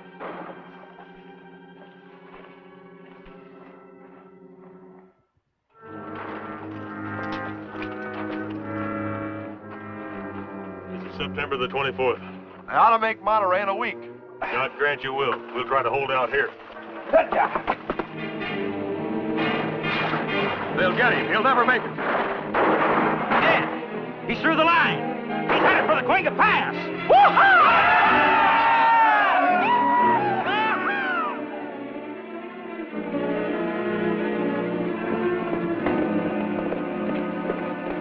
Just one flaco. Mexicano? No, you fool, Americano. After.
Lost him. The devil.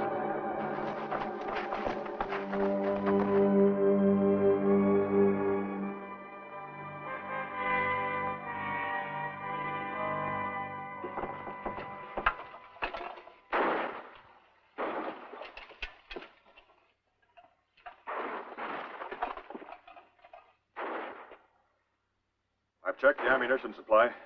Well? At the rate we're using it, sir, it won't last the week. Order the men not to waste a single shot. Yes, sir.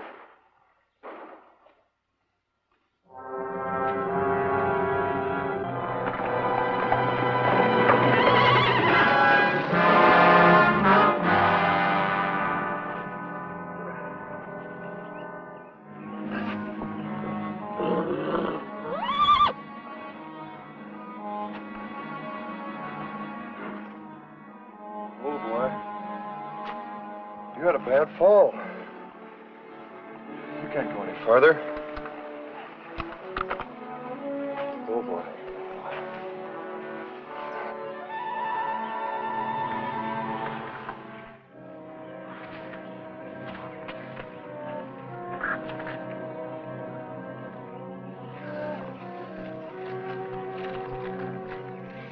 Believe the bearer, Lieutenant A.H. Gillespie.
Alto!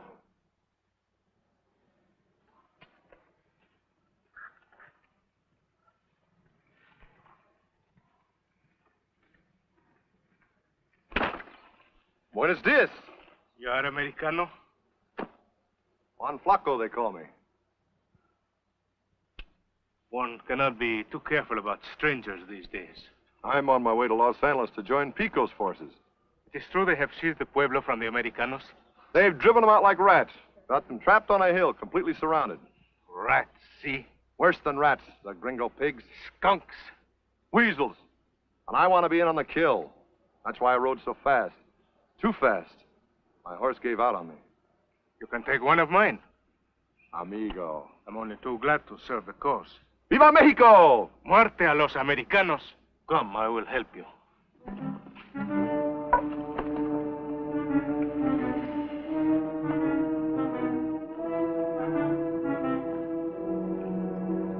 You know the way? I can find it. Turn right up the hill and you'll pick up the road to Los Angeles. You should be there by dark. 1,000 thanks, senor. For 1 peso, I would go with you. Leave your ranch to the mercy of the Americanos? You are right, senor. Vaya con Dios. Gracias.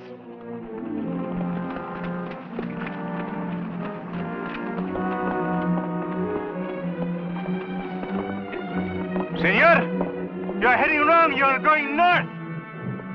Caramba! I'll get you for this, you gringo swindler!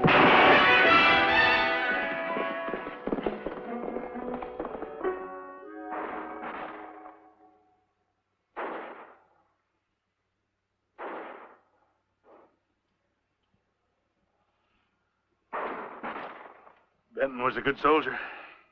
He said he'd rather die than surrender. We'll none of us surrender. Lieutenant, we may have to, the way things are going. Oh, I'm sorry, sir. We'll bury Benton later on tonight, when there's a lull in the firing. Yes, sir. It's the 26th of September. Brown's been gone 2 days now. Not even halfway to Monterey. How do we know he's on his way at all? How do we know if he got beyond Cahuenga Pass?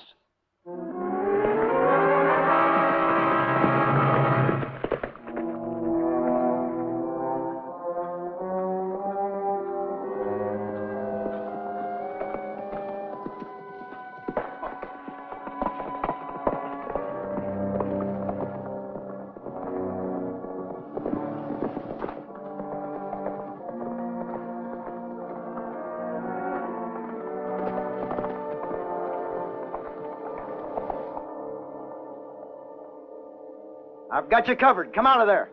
A Yankee.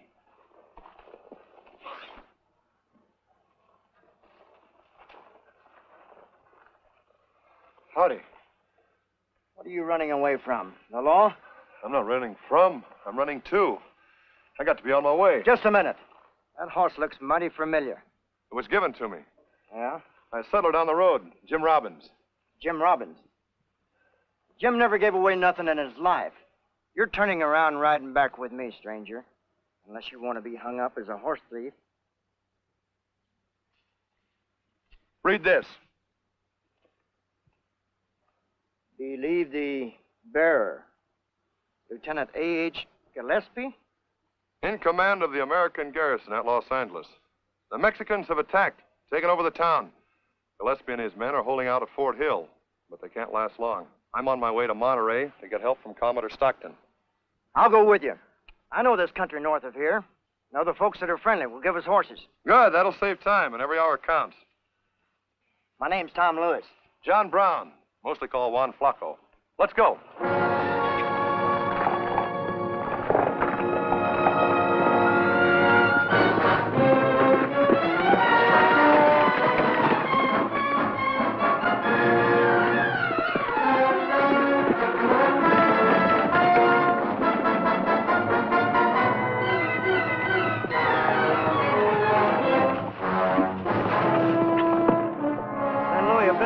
Just ahead. If I live to make it. We can stay there tonight. I'm only stopping long enough to change horses. There's too much at stake. I'm just as good an American as you are. But gosh almighty, I am human. I'm about done for. I've got to get some sleep. You've been a big help along this stretch, Lewis. Thanks. You telling me to drop out? I'm not going to be slowed down by anything or anybody. So long. Monterey's more than 125 miles from here. You'll never last out at that pace.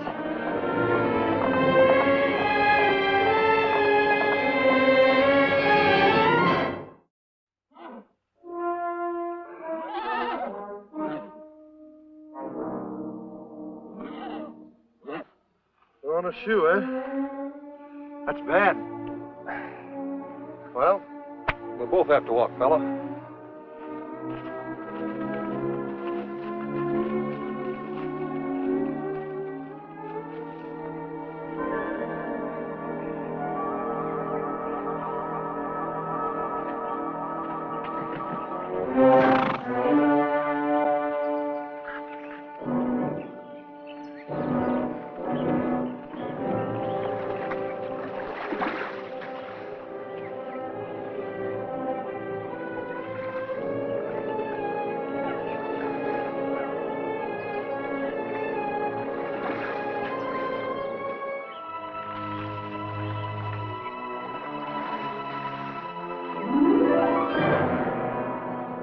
That's your horse?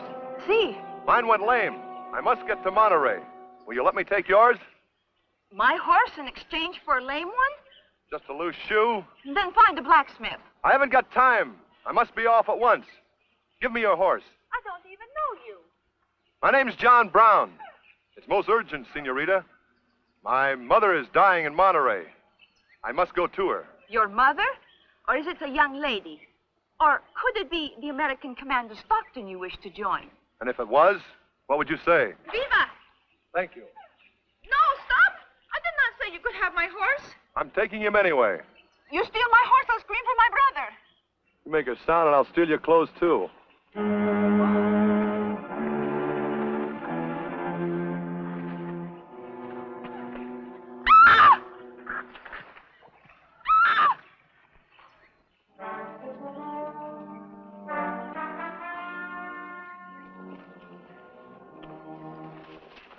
Arriba los manos. Ringo, eh? Yes. Catch you red-handed. Stealing my sister's horse. Just swapping, senor. My horse went lame. I must get to Monterey. It's a matter of life and death. You make me weep, senor. Liar. I call your people thief. Puerco. Take your horse. Keep your hands up. You can't detain me. I've done nothing. You're Americano. That's enough. Just a trapper. Me you cannot trap. If I was a soldier, I'd be in uniform. If you were a spy, you would have none. You know the penalty for spies? I've got no papers.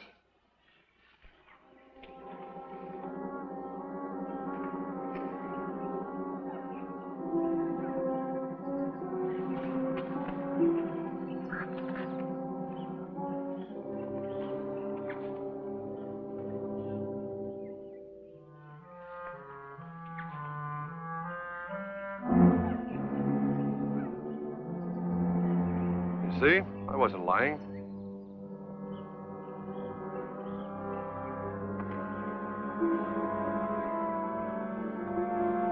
The reason I don't carry any matches, those cigarettes are poison. Por Dios. Puerco. No! Cállate la boca. Bring the horses. We will lock him in the storehouse on the ranch until I report to the authorities. How soon will that be? When I'm good and ready. Hombre.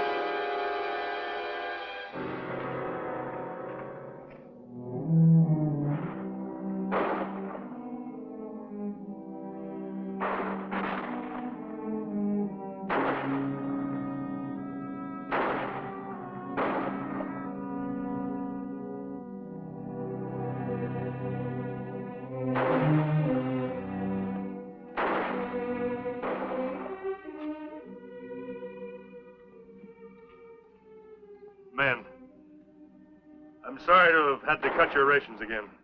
They were scant enough, God knows, but I had no choice. We've held out this long. We won't give up now.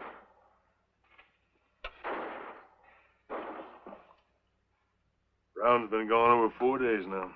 Should be nearing Monterey. If. Yes. Yes, the big if.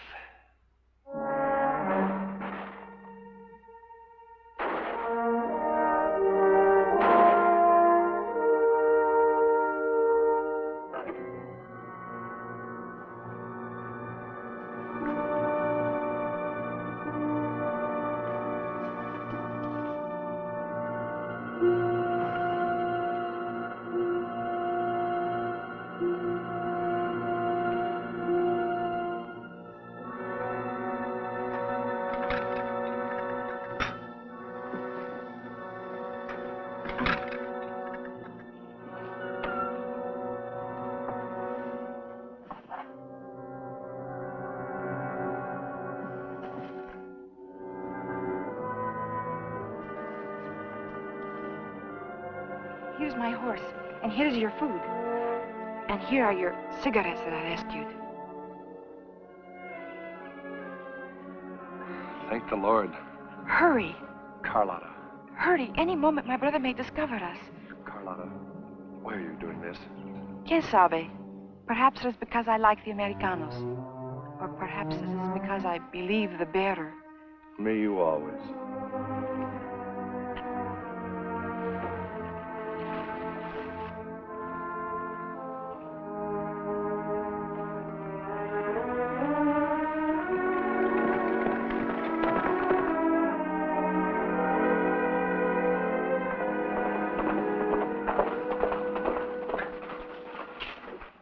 Where can I find Commodore Stockton? He's not here.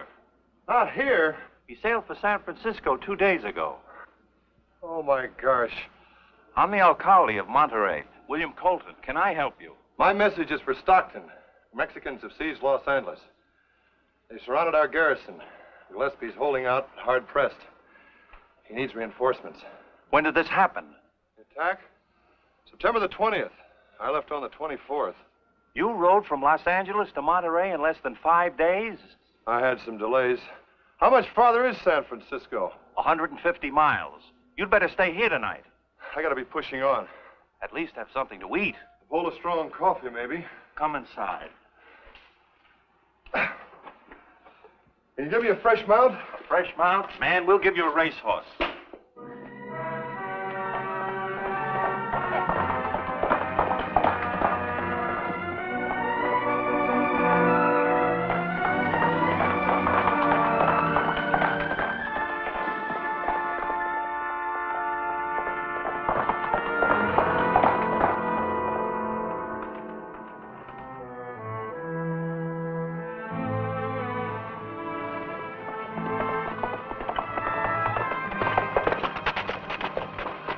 Stockton. I'm Commodore Stockton. What's that? Garrison, besieged.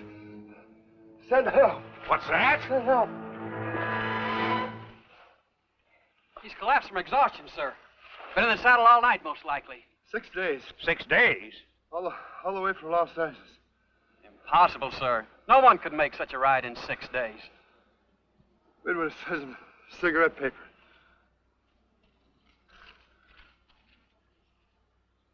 Believe the bear.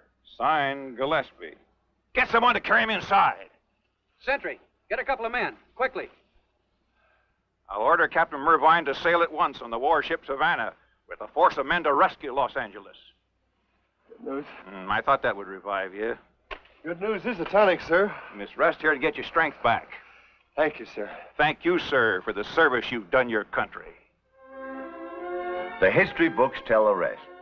Commodore Stockton's reinforcements joined up with Army troops under General Stephen Kearny and won a decisive victory. Los Angeles was saved for the United States, thanks to the 450-mile ride of California's Paul Revere.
Howdy.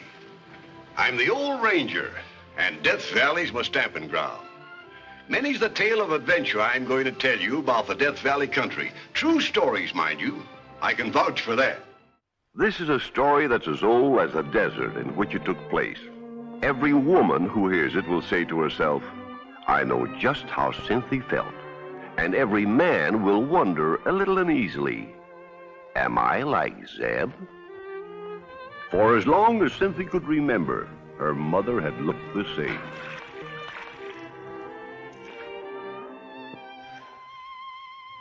Let's go tell your ma, Cynthia, and find out how soon we can get married.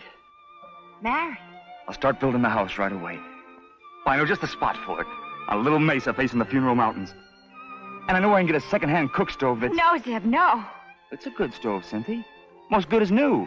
I don't mean the stove. I can't marry you. I can't. But, Cynthia, you just said that... I said I loved you, that's all. I do. I can't marry a desert man. Well, what's wrong with the desert? Cynthia. You better get on with your washing. Yes, Ma. There's your answer, Zeb. If I stay here, I'll be just like her. Old before my time and faded and tired. With nothing to look forward to or remember. Nothing to make me want to keep on living. I couldn't bear it. Well, your pa's just played in bad luck, that's all. He's been lucky as most prospectors. How many make more than a scratching living? I'm going to strike it rich. Oh, things will be different with us. All my life, I dreamed of marrying a city man with lots of money who'd take me away from the desert, buy me pretty things. Do you know I've never had one pretty dress in my whole life? Just these old calicos. You couldn't look more beautiful if you was dressed up like the Queen of Sheba. Once I saw a picture of a dress in a San Francisco newspaper. A lady wore it to a ball. The dress was silk. Lavender silk. Like the shadows on the hills at sundown. It was all trimmed in real lace. That's the kind of dress I'm going to have. Oh, Sam, I don't want you to think I'm one of them selfish, grabby girls. I don't mind plain living and hard work. I was brought up on it. It's only that I want something else besides. A few pretty things. Some fun. Just to go to a dance once in a while. See bright lights. Hear music. Folks laughing.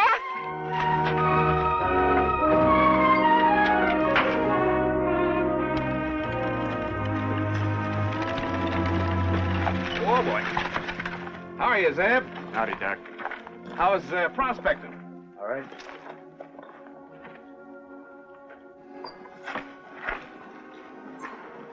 Hello, Dr. Hartford. How are you, Cynthia? Fine. I thought I'd drop by and see how your mother was getting along.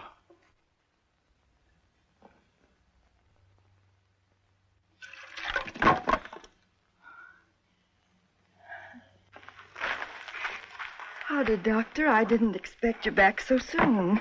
Evidently. When I ordered you to rest, I meant it. I've been resting, Doctor.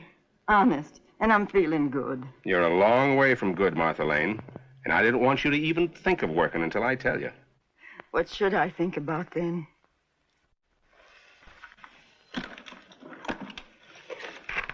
Things like this. Flowers. Well, I declare. You bought them? In town? They're beautiful. But you shouldn't be spending your hard-earned money on trifles, Doctor. Trifles? You know the poet's advice. If thou of fortune be bereft, and in thy store there be but left 2 loaves, sell one, and with the dole buy hyacinths to feed thy soul.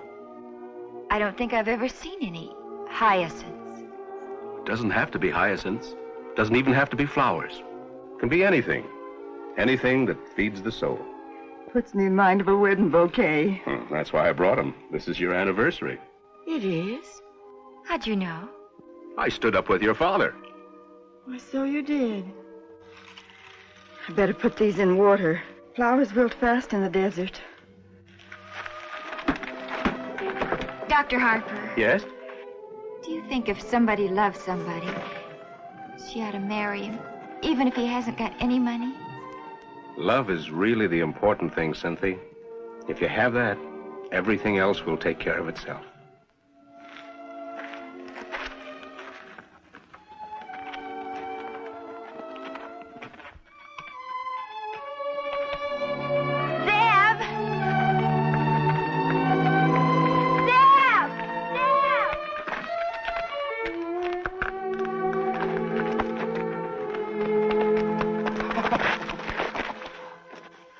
I'll strike it rich, Cynthia. I'll strike it rich.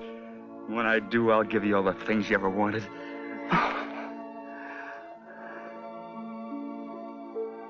But it wasn't as easy as all that. For weeks, months, for so long a time that he almost lost track, Zeb tromped the desert, following the tail of his burro, the prospector's compass. But finding nothing but disappointment and discouragement. While Cynthia, in a home of her own and a new life, found them both so much like the old that it was pretty hard to tell the difference.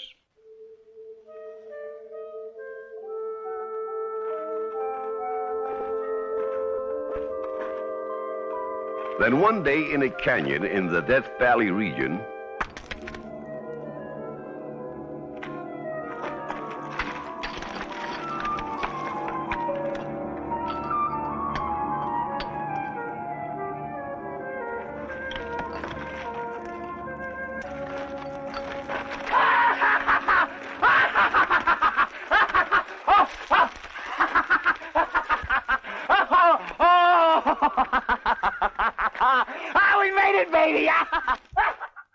Oh, Cynthia, I'm so happy for you. When Bill and me heard about Zeb's strike, we just had to come over and tell you how tickled we was. Didn't we, Bill? Sure did. I still have to pinch myself to believe it. A mine owner. Just imagine. Oh, that won't be for long. Zeb's selling the claim. In fact, he rode over to Dakota this morning to close the deal. He ought to be back pretty soon. Oh, I hope he gets a good price for it. No, if it's enough, we'll be able to move away. Leave the desert. We'll be sorry to lose you. You've been good neighbors. Well, if you can call good neighbors folks who live 9 miles away. Where are you thinking about going? We ain't decided yet. San Francisco's the place. Oh, Los Angeles has got to beat a mile. Don't you believe it? It has to. Well, I won't argue with you. Seems how we've had a high old time in both places. I'll say. Me and Bill head for the bright lights every time we scratch up a little money. And do we do the town up brown? Well, we gotta go get them supplies so I can do some more scratching.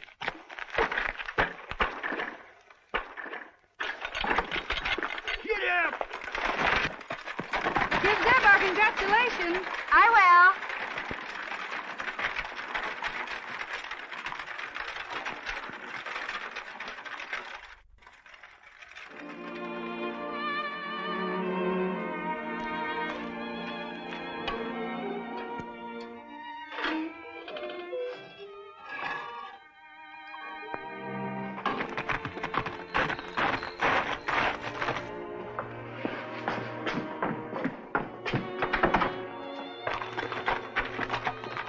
Hello there, sweetheart. Oh, did you sell it? You bet I sold it. How much? Yes. 5,000? No. 10,000? $25,000. Zeb, now. 25,000. Oh, I told you I'd strike it rich, didn't I, Cynthia? All I gotta do now is go to Los Angeles and sign the papers. We'll leave first thing in the morning. Wait. You'll go with me, of course. Cynthia, we'll do the town. We'll stay at the best hotels and we'll eat at the best restaurants. Oh, no, Zeb, I couldn't. Well, I thought you was aching to go.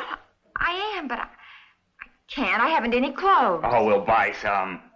Can you imagine me walking into a hotel wearing a calico dress that's been washed and turned so many times I don't know one side from the other? Oh, I'll go next time, Zeb. This time you buy me something I can hold my head up in. I'll buy you the finest outfit they've got in the stores, honey. Will Will you buy me that lavender silk dress trimmed in real lace that I've always wanted? You bet I will. Oh, you just bet I will. Oh, Sam.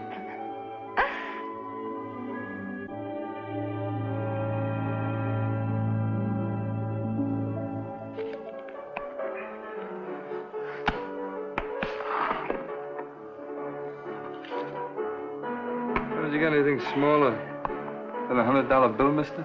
Afraid not. This is too big for me. Well, I don't know what I'm going to do. Here, I can change it. Ah, don't bother. The drink's on me. Oh, no, I won't hear of it. I'm well heeled. I just sold a gold mine. Is that so? Well, congratulations. This calls for a celebration. Set up another round, Johnny. And none of that cheap belly wash. Break out that stuff we serve important men from out of town. Yes, sir.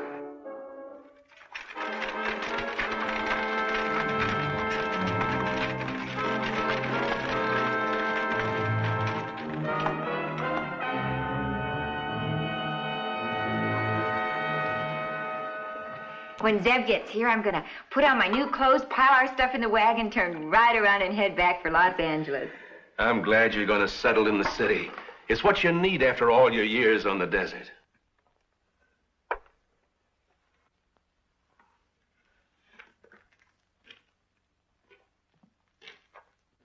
It's all so wonderful, I can just hardly believe it. Didn't I tell you if there was love, Cynthia, your dreams would come true? Zeb! I'm so glad to see you. I thought you was never coming. I've been packed for 2 days. Did you get the money? Yeah.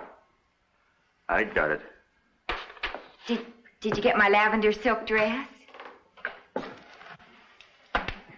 No, I didn't, Cynthia. You didn't?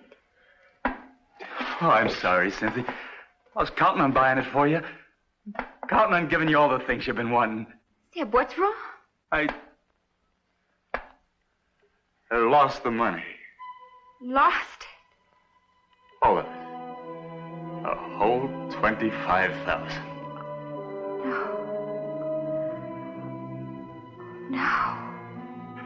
I cashed the check just to see how it would feel to carry around $25,000. After never having enough even to rattle in my pocket. I was going to put it in the bank the next morning. And then I got drunk.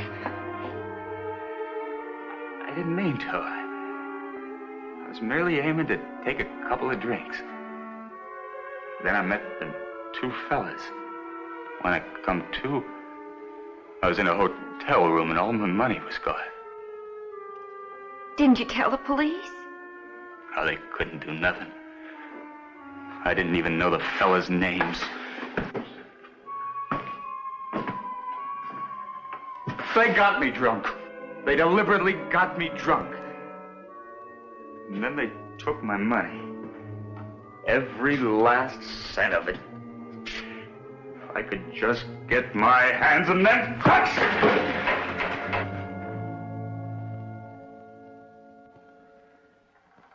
Oh, it was my own fault anyway. I should never have taken up with him. Oh, Cynthia. Cynthia, will you ever be able to forgive me? I'll make another strike. Honest, I will. I'll start looking for it today. Well, there's lots of gold out there, and I'll find it. I'll find it just for you. When I do, I'll buy a dozen silk dresses. Poor Sam. Poor Sam. The search went on. Relentlessly, Zeb drove himself, stopping only to rest his burro, or when he himself was staggering with exhaustion.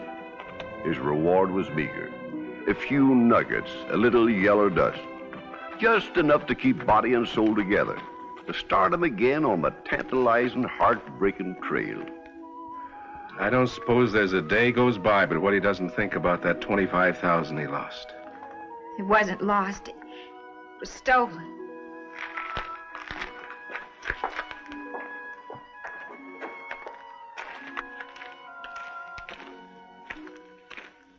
You're pushing yourself too hard, Zeb. You ought to take it easier. Not till I make my strike. But you Bad luck can't last forever. Even the famine in Egypt only lasted 7 years. Ours is going on 8. I'll make it this time. This time I'll make it. And make it Zeb did. By no means as big as the first strike, but even so. $10,000. Yeah, it ain't as much as I'd hoped for. But it's something to tide us over. Cynthia, Zeb. Look at you two, all dressed up in new clothes. Well, we had a little luck just about the same time you did. Not quite so much, so just a couple of thousand.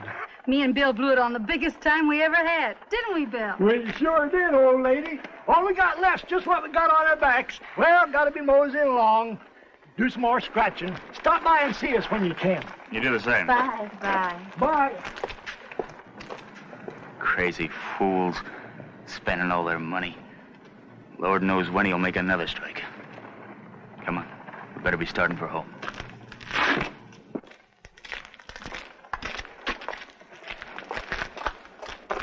Zeb, aren't we gonna celebrate? What's it to celebrate for? For 10,000. How long do you think that'll last? Price is sky high on every day. We could spend a little of it. We've spent plenty as it is.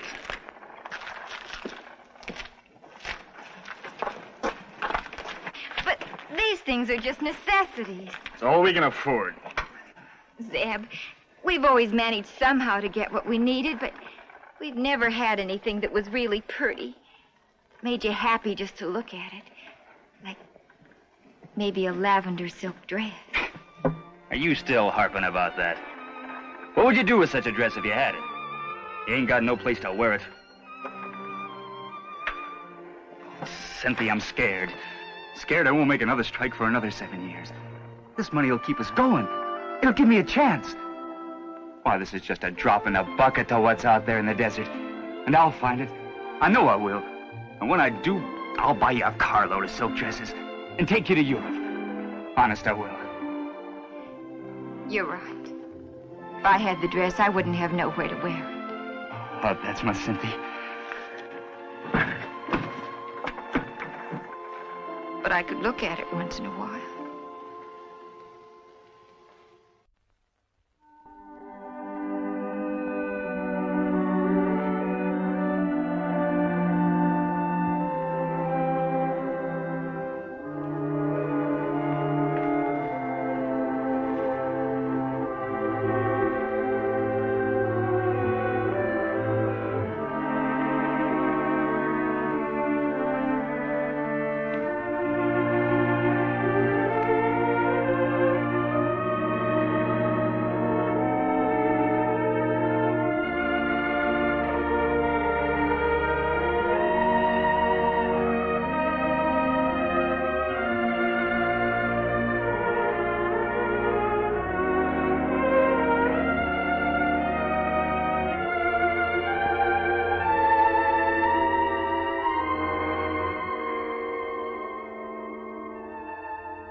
Cynthia, I made it! I made my strike! The one we've been waiting for! Cynthia! Cynthia, where are you? Cynthia! Cynthia! Where are you going? Cynthia, there's nothing over there but desert and mountains. Where are you going? I'm going over to those shadows. They're so pretty and lavender.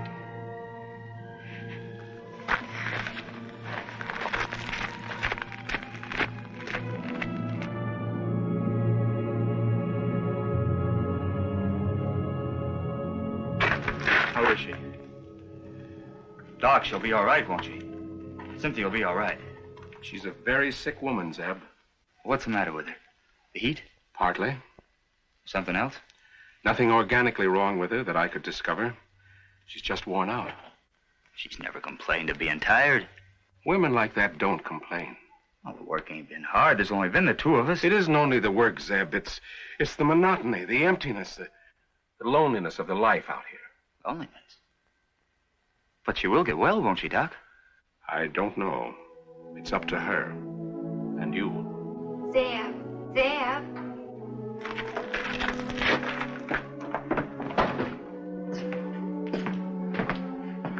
How you feeling, honey? Like I'd like to sleep forever and ever. Cynthia! Now, don't you talk like that. You're going to get well. Well, you gotta, honey. Zeb, if it don't cost too much, would you buy me that lavender silk dress with the real lace to be laid away in? I'd like to think I was going to spend eternity in something pretty instead of one of my old calico prints. You ain't going to die, honey, baby. You're going to live. Now, you just stay here and rest. I'll be back in a little while. As soon as I can.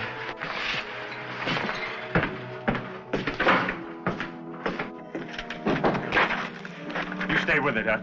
I'll be gone maybe a couple of days. You stay with her until I get back.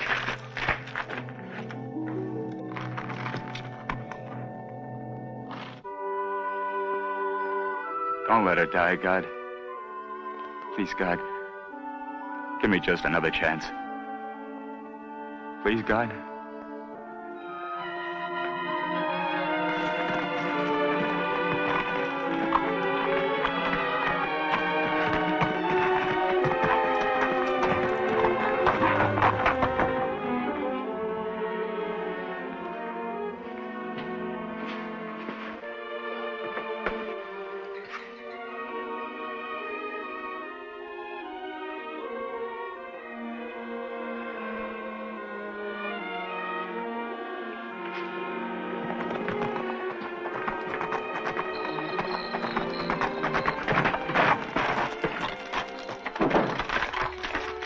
How is she? Just about as you left her.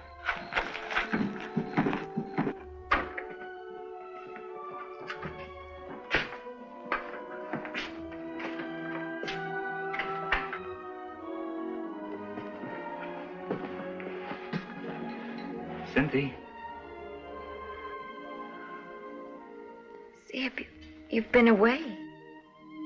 I rode into town. Look what I brung you. Maybe it ain't exactly what you've been wanting, but it's the nearest thing they had. Look, it got real lace. Just like I dreamed it'd be. Feels smooth, don't it? Kind of like cool water. It's beautiful. I can see us sailing into the Palace Hotel in San Francisco. Wearing it, Cynthia. Oh, no other woman will be able to hold a candle to you. How soon can we go, Zeb? That's up to you, honey. Then it won't be very long. Oh, Cynthia.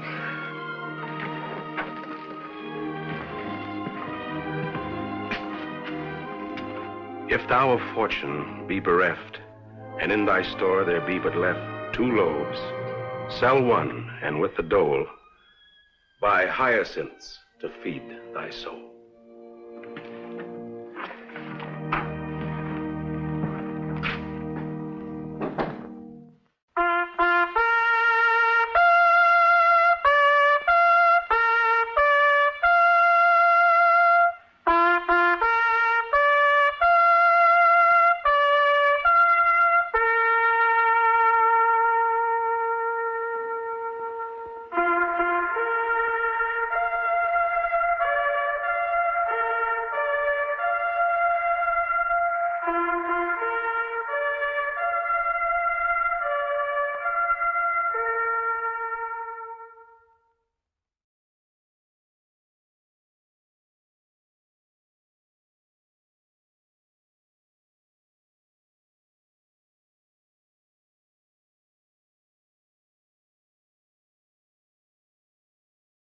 আমার সুবিধার লোক মনে হইতেছে না কি কইতেছেন আপনি কি কইতেছেন গায়ে হাত দিবেন কেন গায়ে দিও গায়ে হাত দিলে কি করবে একদম করতেছেন তুই আমি আজকে শেষ কর তুই টাকা দে আমার টাকা দে ওরে আজকে বই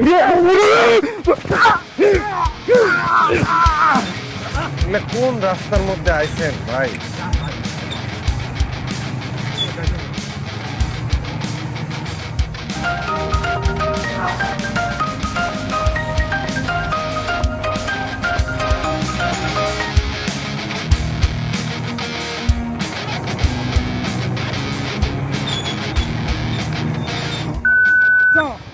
এই এই আপনি কারে করছেন হ্যাঁ আরে ভাই আপনারে কই নাই আমার কল দিছিলাম এই কল রিসিভ করতেছেন আমারে কইছি আমারে কোন মানে এই আপনি নামেন তো নামেন আমি যাব না আপনি কি কইতেছেন হ্যাঁ আপনি যাবেন না কেন না আমি যাব না আপনি আপনি নামেন আমার টাকা দেন আমি জায়গা দেমু না টাকা আমারে না নিয়ে গেলে আমি ভাড়া দেমু না আরে আপনি কখন থেকে এই অলি করতেছেন আপনার আমার সুবিধার লোক মনে হইতেছে না একদমই সুবিধার লোক মনে হইতেছে না আপনি টাকা দেন আমি জায়গা আমার সুবিধার লোক মনে হইতেছে না কি কইতেছেন আপনি কি কইতেছেন গায়ে হাত দিবেন কেন গায়ে দিও গায়ে দিলে কি করবে একদম করতেছেন তুই আমি আজকে শেষ কর তুই টাকা দে আমার টাকা দে ওরে আজকে বই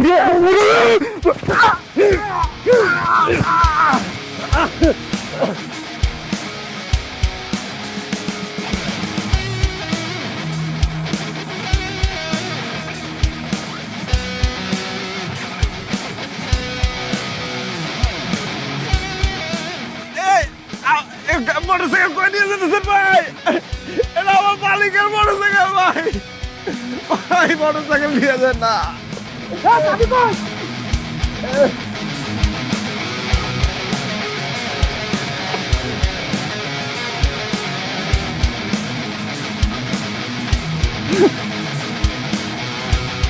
গাড়ি থামলো কেন স্যার একটা অ্যাক্সিডেন্ট হয়েছে ভাই ভাই আমার একটু বাঁচান স্যার ভাই পেটে তো ছুরি মনে হচ্ছে চিন্তা কি স্যার হসপিটালে নিয়ে যাব আরে পাগল হইছো এত রাতে থানা পুলিশের ঝামেলা কে যাবে চালাও গাড়ি স্যার কি অবস্থা মনে হয় না বাবা ভাই যাই না ভাই ও ভাই আমার একটু হসপিটাল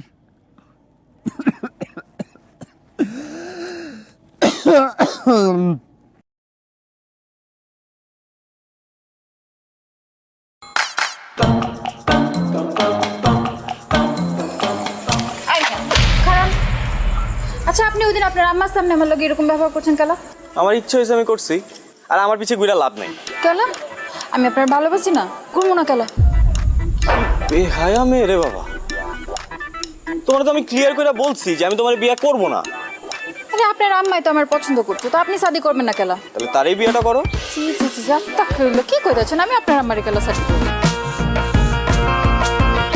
তো আপনারা শাদি করুন আর আপনি যদি আমার শাদি না করছেন তাহলে কয়ে দিলাম ব্লেড দিয়ে আপনার নাম আমার হাতে লিখুন তোমার যা ইচ্ছা তুমি তাই করো আমি একদমই ভয় পাই আগেরবার মাইনে নিছি খেলা ছিল দেখা এটা খেলা না এটা আমার জীবন আমি জীবন নিয়ে ছেলে খেলা করতে পারবো না আমি হাঁচা হাঁচা কইতেছি আমি কিন্তু ব্লেড দিয়ে হাতে পায়ে গলায় মুখে সব জায়গায় যেখানে ইচ্ছা সেখানে লেখো ইংরেজি বাংলা ফার্সি যেটাতে পারো সেটাতেই লেখো আমার কিচ্ছু যায় আসে না আপনার আমি শেষবারের মতো কইতেছি আপনার আর বেশি সময় দিব না শুধুমাত্র 12 ঘন্টা সময় দিলাম এই 12 ঘন্টার মধ্যে আপনি আপনার মত বদলাইবেন নাহলে কইলাম আমি হাঁচায় ব্লেড দিয়ে আপনার নাম লিখে ফেলাম আমার কেউ আটকাইতে পারবো না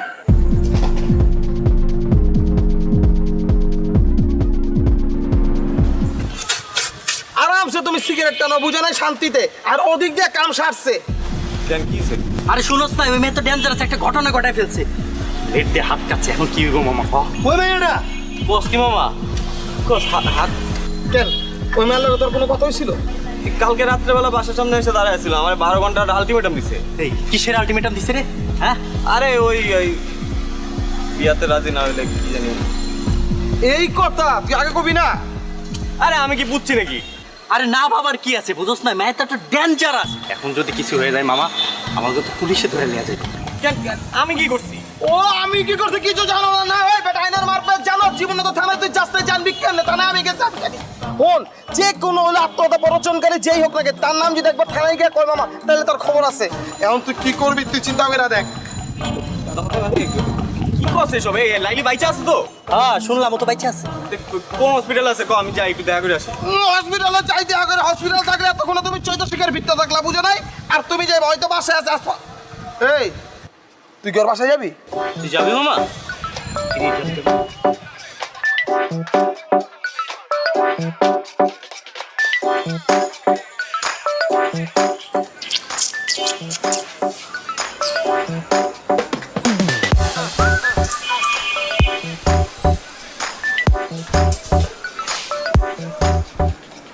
হায় রে খোদা, তুমি আইছো।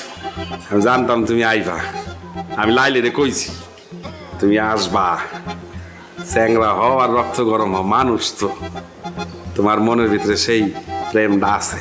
আচ্ছা আমি লাইলির সাথে একটু দেখা করবো। লাইলির সাথে দেখা করবা? কেমন আছে ও? আছে বাবা, আসো আসো, তোমার আমি একটু দেখা করে আসো।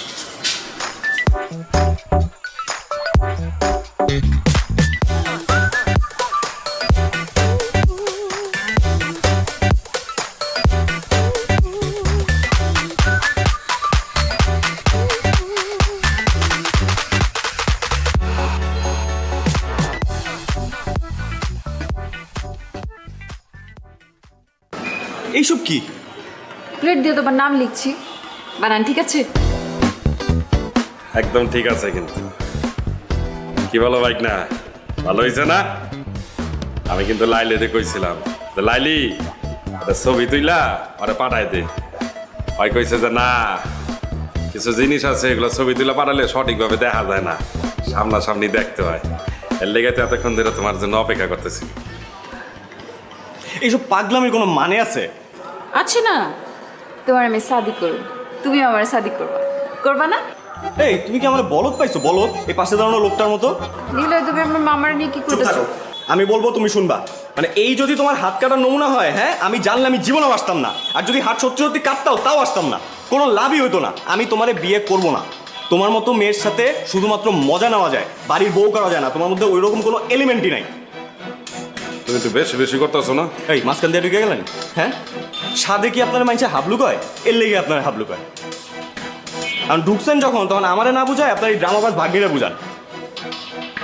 আমি ওরে বিয়ে করবো না, আমি মরে গেলে ওরে বিয়ে করবো না। মানে নিজের তো কোনো মান সম্মান নাই, পরিবারের মান সম্মানটা যদি খোয়াইতে না চাও তাহলে এসব বন্ধ করো।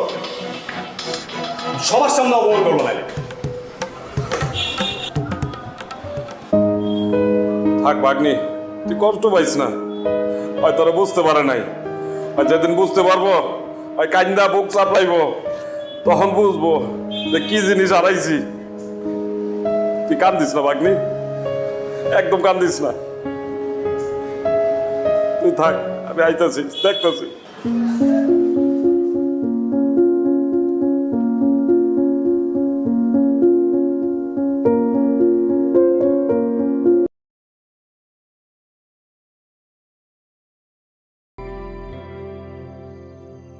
Sivina Lam à, Cinderella nữa à?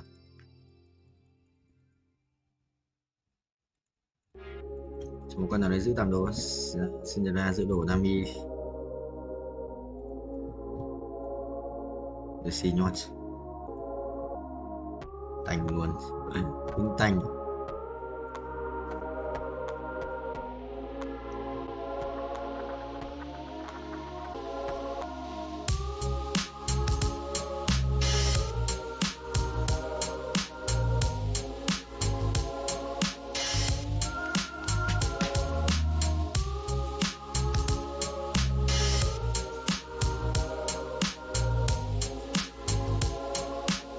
Nhớ đâu tiếp tục rồi.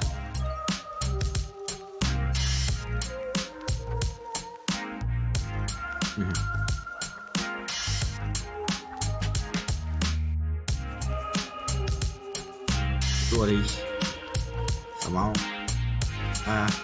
nhiều hơn này bisa saya menunggu di phòng phải trả các bạn. Yes. Mở tiếp. Đúng luôn mà đủ. Ra quan ếch kìa.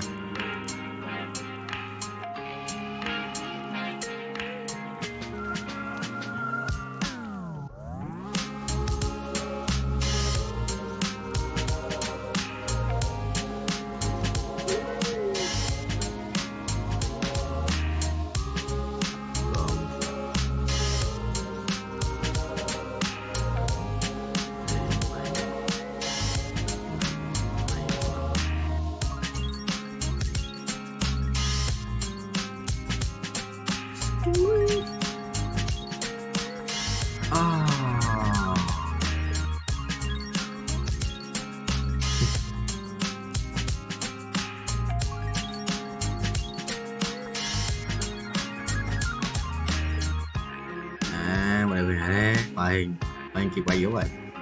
Anh quay nhiều tanh mà nhỉ? Đúng thế.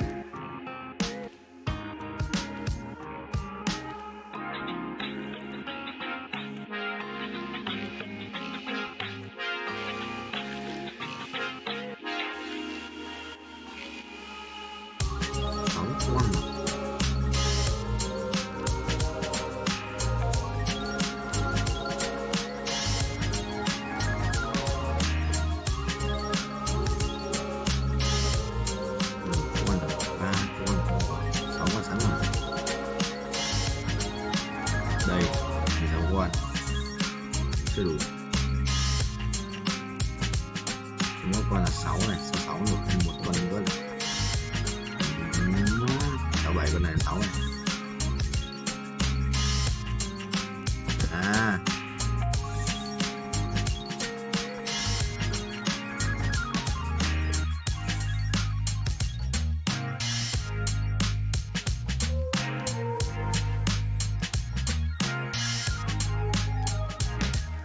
Hãy trốn bố.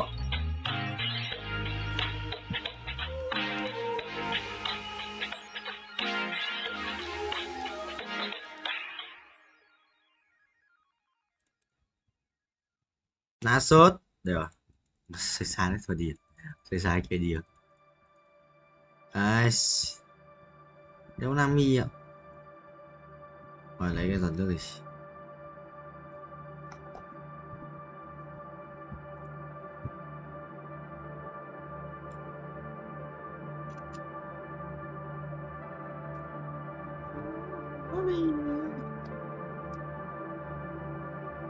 Chọn bố.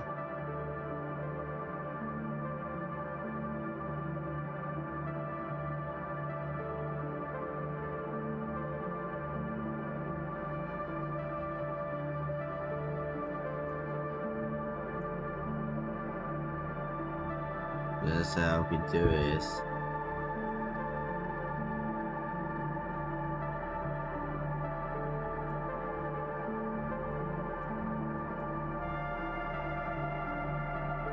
Sao chết rồi?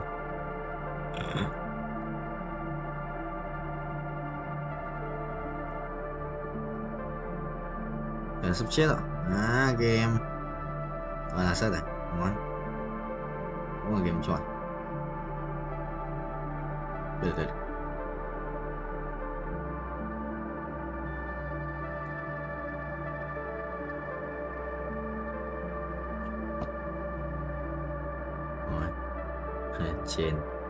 Trên ninh tiền thủ vậy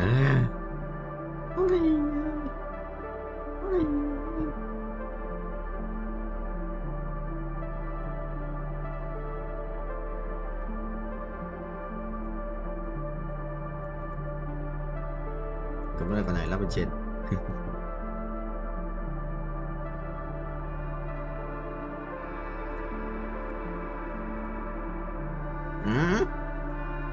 Cho nhỉ. Đúng rồi.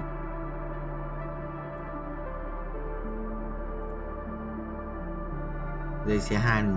Để từng kỳ quái mà. Kỳ quái số một con năm ngoài. Con rất con Nico đấy. Nico phế điện. Lá sất quyền khổng lồ, lá sất công ty rồi.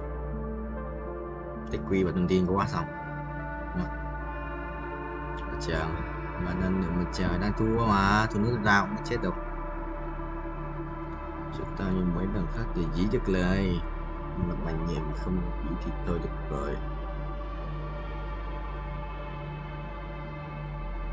Là sân 2 đấy ai qua gắt để trời wow đừng một lần đến chợ Hà Nội để chúng mình đau nhiên tệ trong một con mồi nó là những câu hỏi rau xanh này rồi mới rau xoáy mà xoáy gần chết rồi.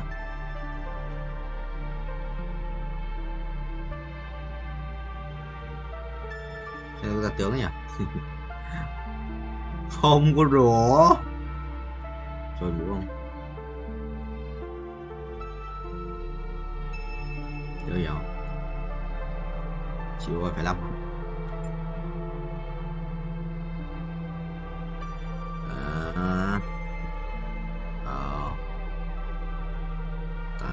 Giờ tao chưa đi tập.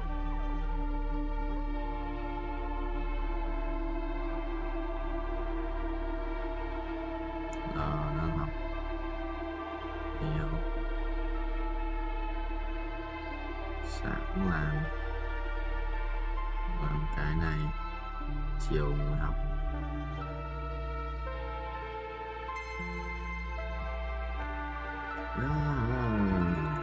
Rồi còn là sớt chưa chết nhưng mà tim chết hết rồi. Là sớt thật là khỏe mạnh.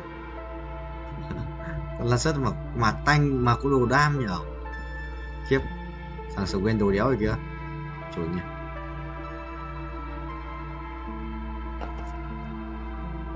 Tao học ở trung tâm với học nhà có cơ thế nóng tính là đi chơi nhân sự đây. Thằng sân ba đi xong mình ở đây là anh từng ngày tôi nhận một tiền hay là quỷ 30 củ lên 6.5 từ không biết gì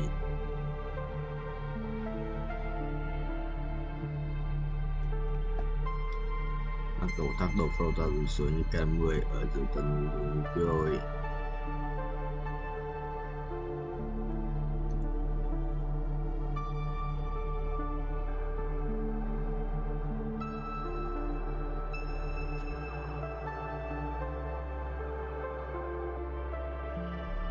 Kiểu thấy mình kiểu kém ấy, kiểu phế của đeo gì nhỉ.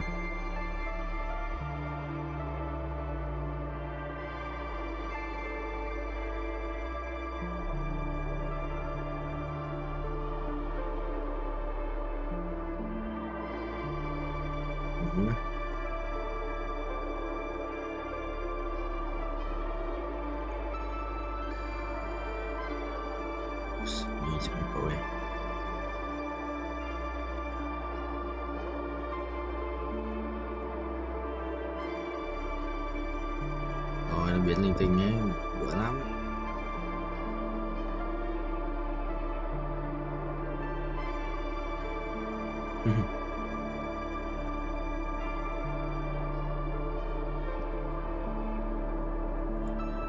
Kem rồi.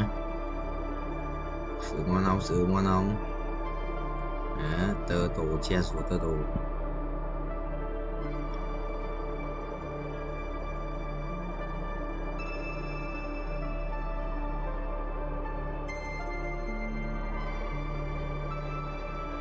Hết tiền rồi. Phải tiền xong.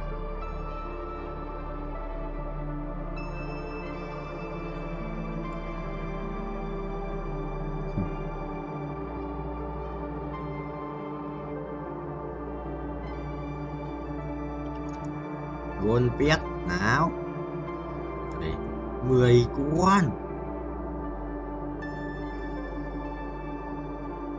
Nhớ bây giờ 15 triệu.